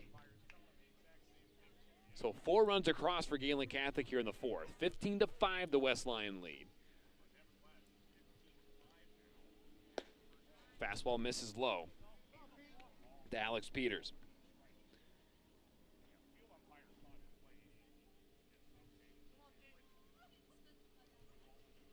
Runner at second base, 2 away. The 1-0 is a fly ball into right field. That's going to fall for another base hit. They're going to hold the runner at third. And a sloppy inning here for West Lion.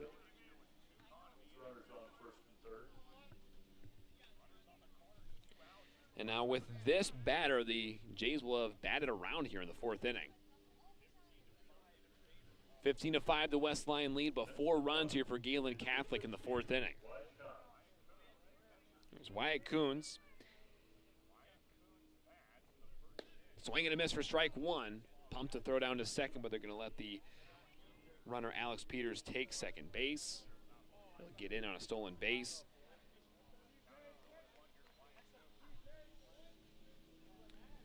Counts 0-1 to the freshman catcher Wyatt Coons. Low, ball 1. Coons a single in the second, a pop out to short in the third. Actually, that was his first hit of the season with that single in the second inning. Popped up out of play, foul.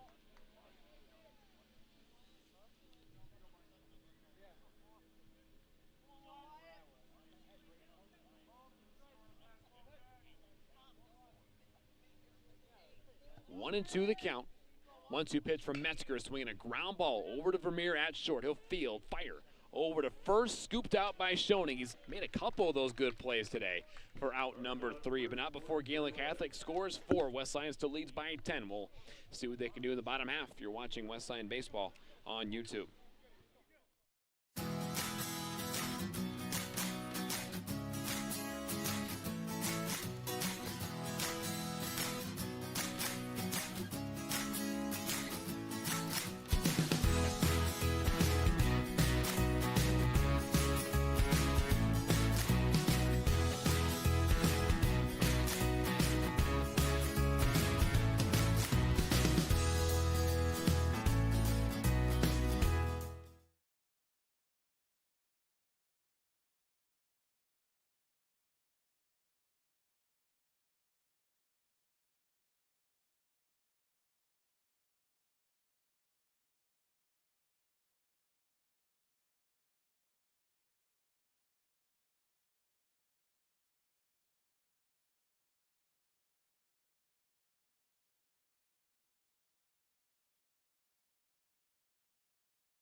Welcome back to the ballpark in Larchwood. Top of the order up for West Lion, up by 10 here in the bottom of the fourth inning.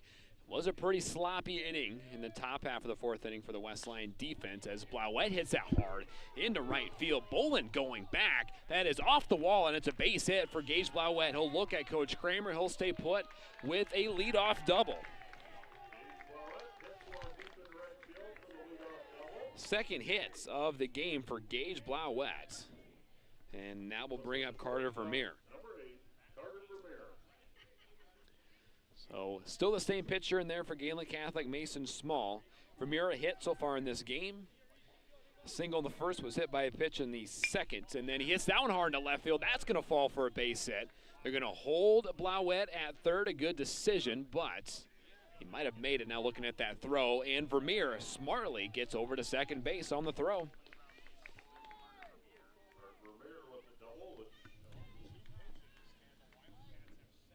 And that'll bring up Bryce Cook.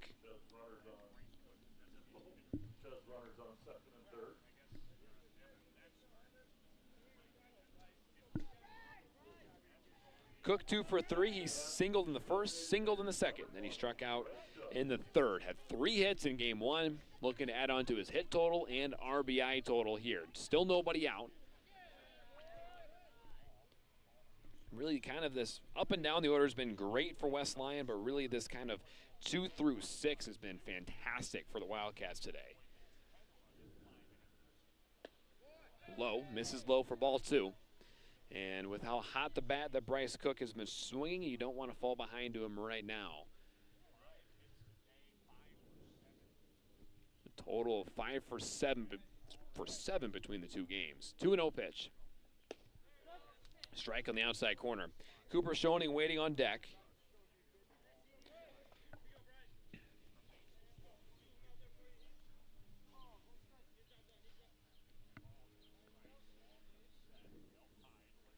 Two 2-1 misses high off the glove of Coons. All the runners will stay put.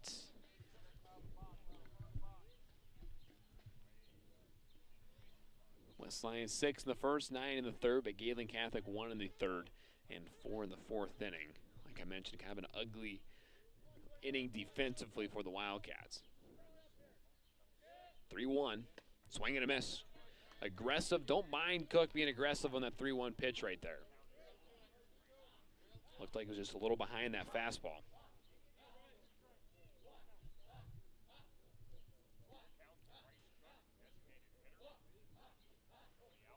And the payoff coming to Bryce Cook. Swing and a miss, strike 3.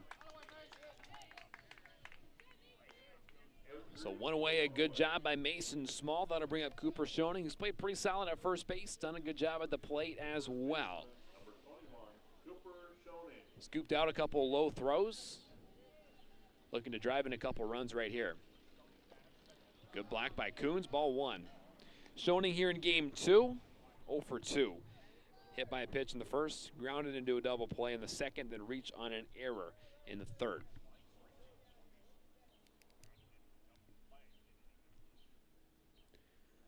One-0 hit hard to left field. That's going to fall for a base hit. Blauette will score, and they're going to hold Vermeer at third. It's an RBI single for Schoening. He'll try to move up to second on the throw, and he will. Great job by Cooper Schoening, who's played well today. So runners at second and third now for Tate Hoff. Next up will be the center fielder, number 1, Tate Hoff. Hoff is 1 for 2, hit by a pitch in the first. Popped out to first in the second as he takes a healthy hack at that one for strike 1. And he singled in the third. Come around to score twice.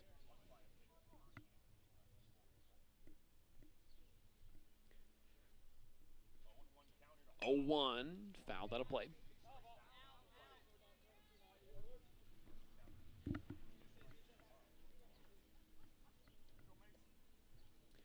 Hoff behind in the count, 0-2. Runners at second and third, still only 1 out. Wildcats have 16 runs across.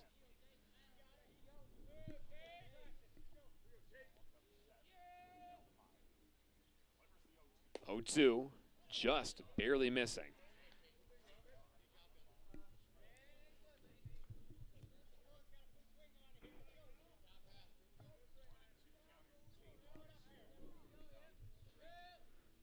One-two hit hard into center field. Back goes Peters, and he'll make the catch, but Vermeer will tag up from third. Schoening tags up from second, and it's another run aboard on the sac fly by Tate Hoff.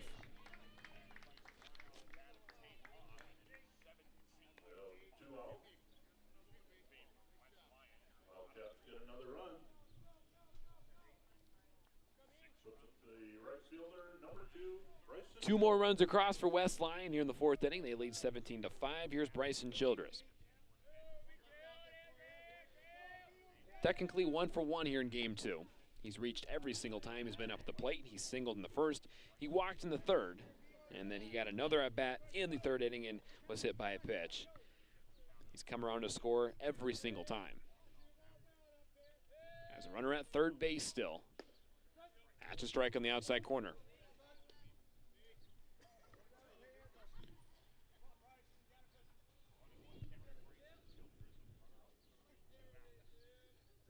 Counts even 1-1. From the stretch, the 1-1 pitch misses low, ball 2.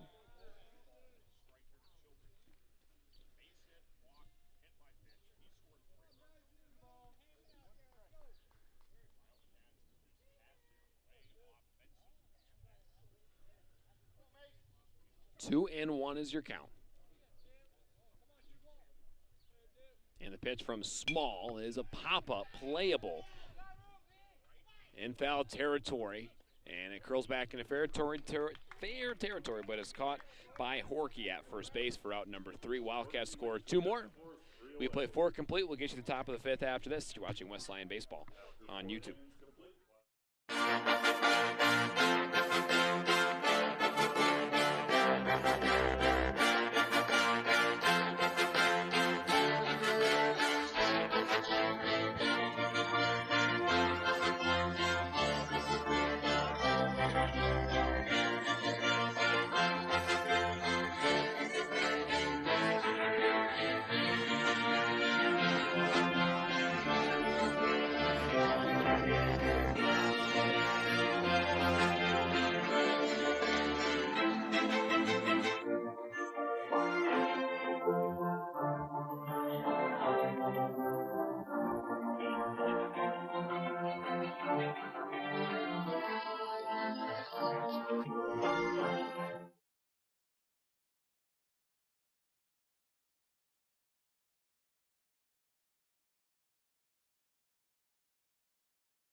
And we welcome you back to the ballpark in Larchwood. Wildcats need 3 outs to end this game. Gehlen Catholic needs 3 runs to extend it. West Lyon leads 17-5. This is Mason Small leading things off. Hits that one hard, and that's going to get through for a base hit into right field. Second hit of the game for Mason Small, as he singled his last time up, and that'll bring up Owen Sievers. Next up will be the designated hitter, number 12, Owen Sievers. Sievers is 0 for 2. He struck out in the second, flew out to left in the fourth. That's a strike at the letters. Looks like Keegan rode her back in left field.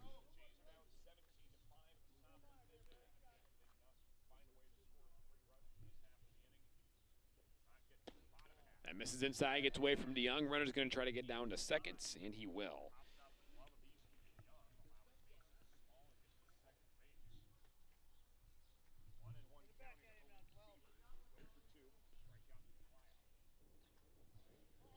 One's the count, nobody on. Runner at second base, nobody out. That's popped up in the infield. Carter Vermeer calls everyone off, makes the catch for out number 1. That'll bring up Dane Lehman, who's had a pretty solid day here for Gehlen Catholic. He's reached every single time he's been at the plate. This game, 1 for 1 with a single hit by pitch, and he's walked. He also doubled in game 1 and walked.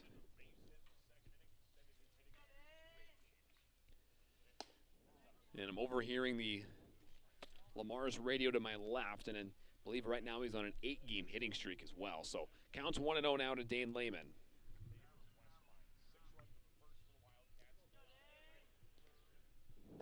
Misses low for ball 2.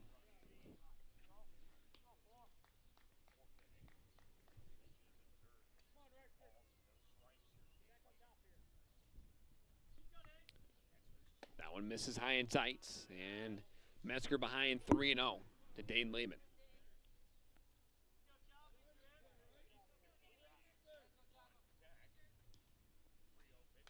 Swing and a foul ball. 3 balls, 1 strike to Dane Lehman. And swinging away at a 3-0 pitch, I might add. In the dirt, ball 4, runner will move up to third. Lehman draws a walk, put runners on first and third for the Jays. And that'll bring up Newble to the plate for Gehlen Catholic. Puts up number 9, Ethan Newell. Ethan Newble came in and pinch hit for Jake Bogan. And when he came in to pinch hit, he walked, came around to score last inning. Runners at first and third, 1 away.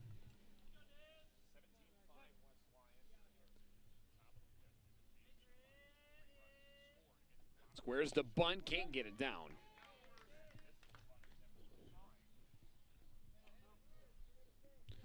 Strike 1, counts 0-1.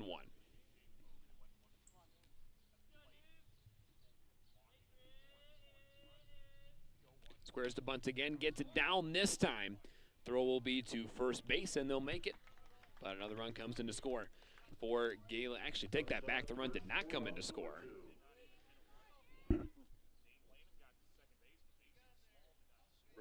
So Mason Small stayed put at third.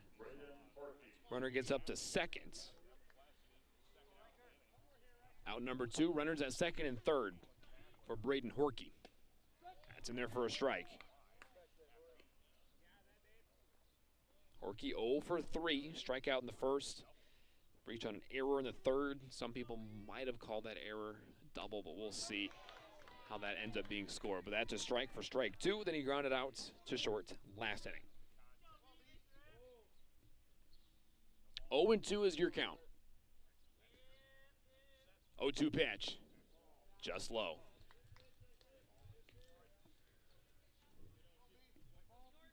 Not a bad 0-2 pitch from Riker Metzger.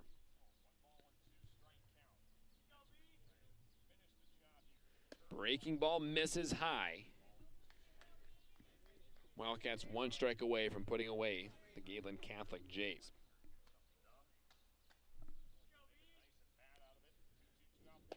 Low for ball 3. Counts full to Braden Horkey. The third batter in the lineup for Gehlen Catholic, and Metzger could end the game right here, but also a pitch away from loading the bases. That misses high and inside, ball 4. So bases are loaded for Dylan Pecos.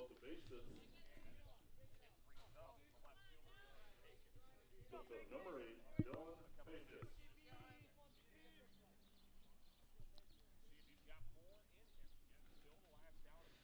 And Metzger will pitch from the windup to Pecos. Swing and a miss, strike 1. Pecos, couple hits today, a single in the first, ground out in the third, then he singled in the fourth, came around to score. 17-5, the West Lion lead. High and away, ball 1. Counts even at 1-1. Mason Small at third, Dane Lehman at second. Braden Horkey is at first base. Ground ball through for a base hit. 1 run's going to come in to score. They're going to hold Lehman at third. He almost runs through the stop sign. Throw back to third base. He's in a pickle. Throw over to home. And he is in a rundown. We'll see if he can work out of it. If he gets out, the game's over. Tag is applied for the final out of the game. So the game will end 17-6. Good rundown executed by the Wildcats right there. And too hard of a round for Dane Lehman around third will ultimately end the game with West Lion winning this game in 5 innings, 17-6, and sweeping the doubleheader. Winning the first one 12-6, winning the second one 17-6. I'll take a brief break, and I'll be back with a little recap. You're watching West Lion Baseball on YouTube.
welcome back to the ballpark in Larch. I want to briefly go through your stats from these past couple games.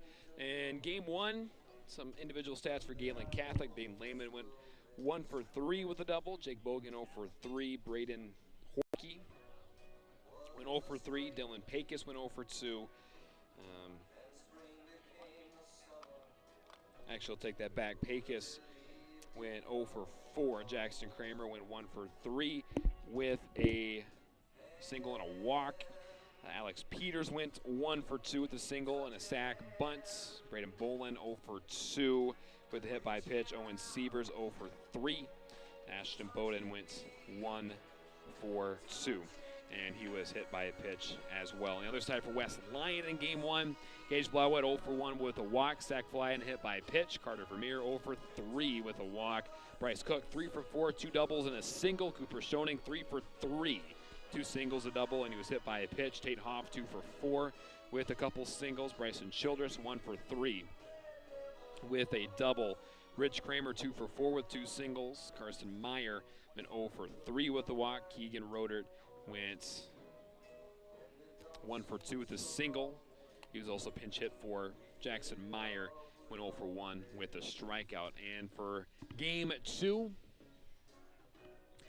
for West Lyon, Gage Blauwood went 2 for 4 with a double and a single. Carter Vermeer went 2 for 3 with 2 singles. Bryce Cook 2 for 4 with a couple singles. Cooper Schoening went 1 for 3 with a single. Tate Hoff 1 for 2 with a sac fly, single, and a hit by pitch. Bryson Childress 1 for 2 with a single. A walk, hit by pitch, and a pop out. Rich Kramer went 1 for 1 with a couple walks and a single. Carson Meyer went 1 for 2 with a single. Then Riker Metzger hit a RBI triple.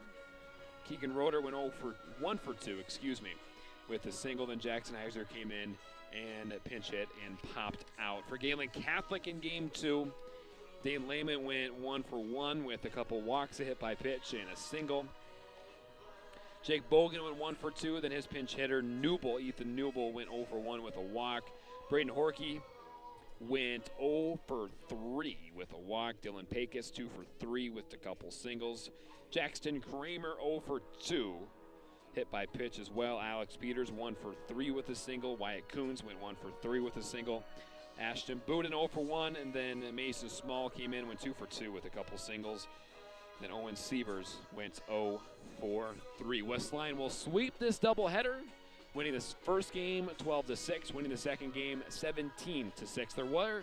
There were some sloppy moments in there.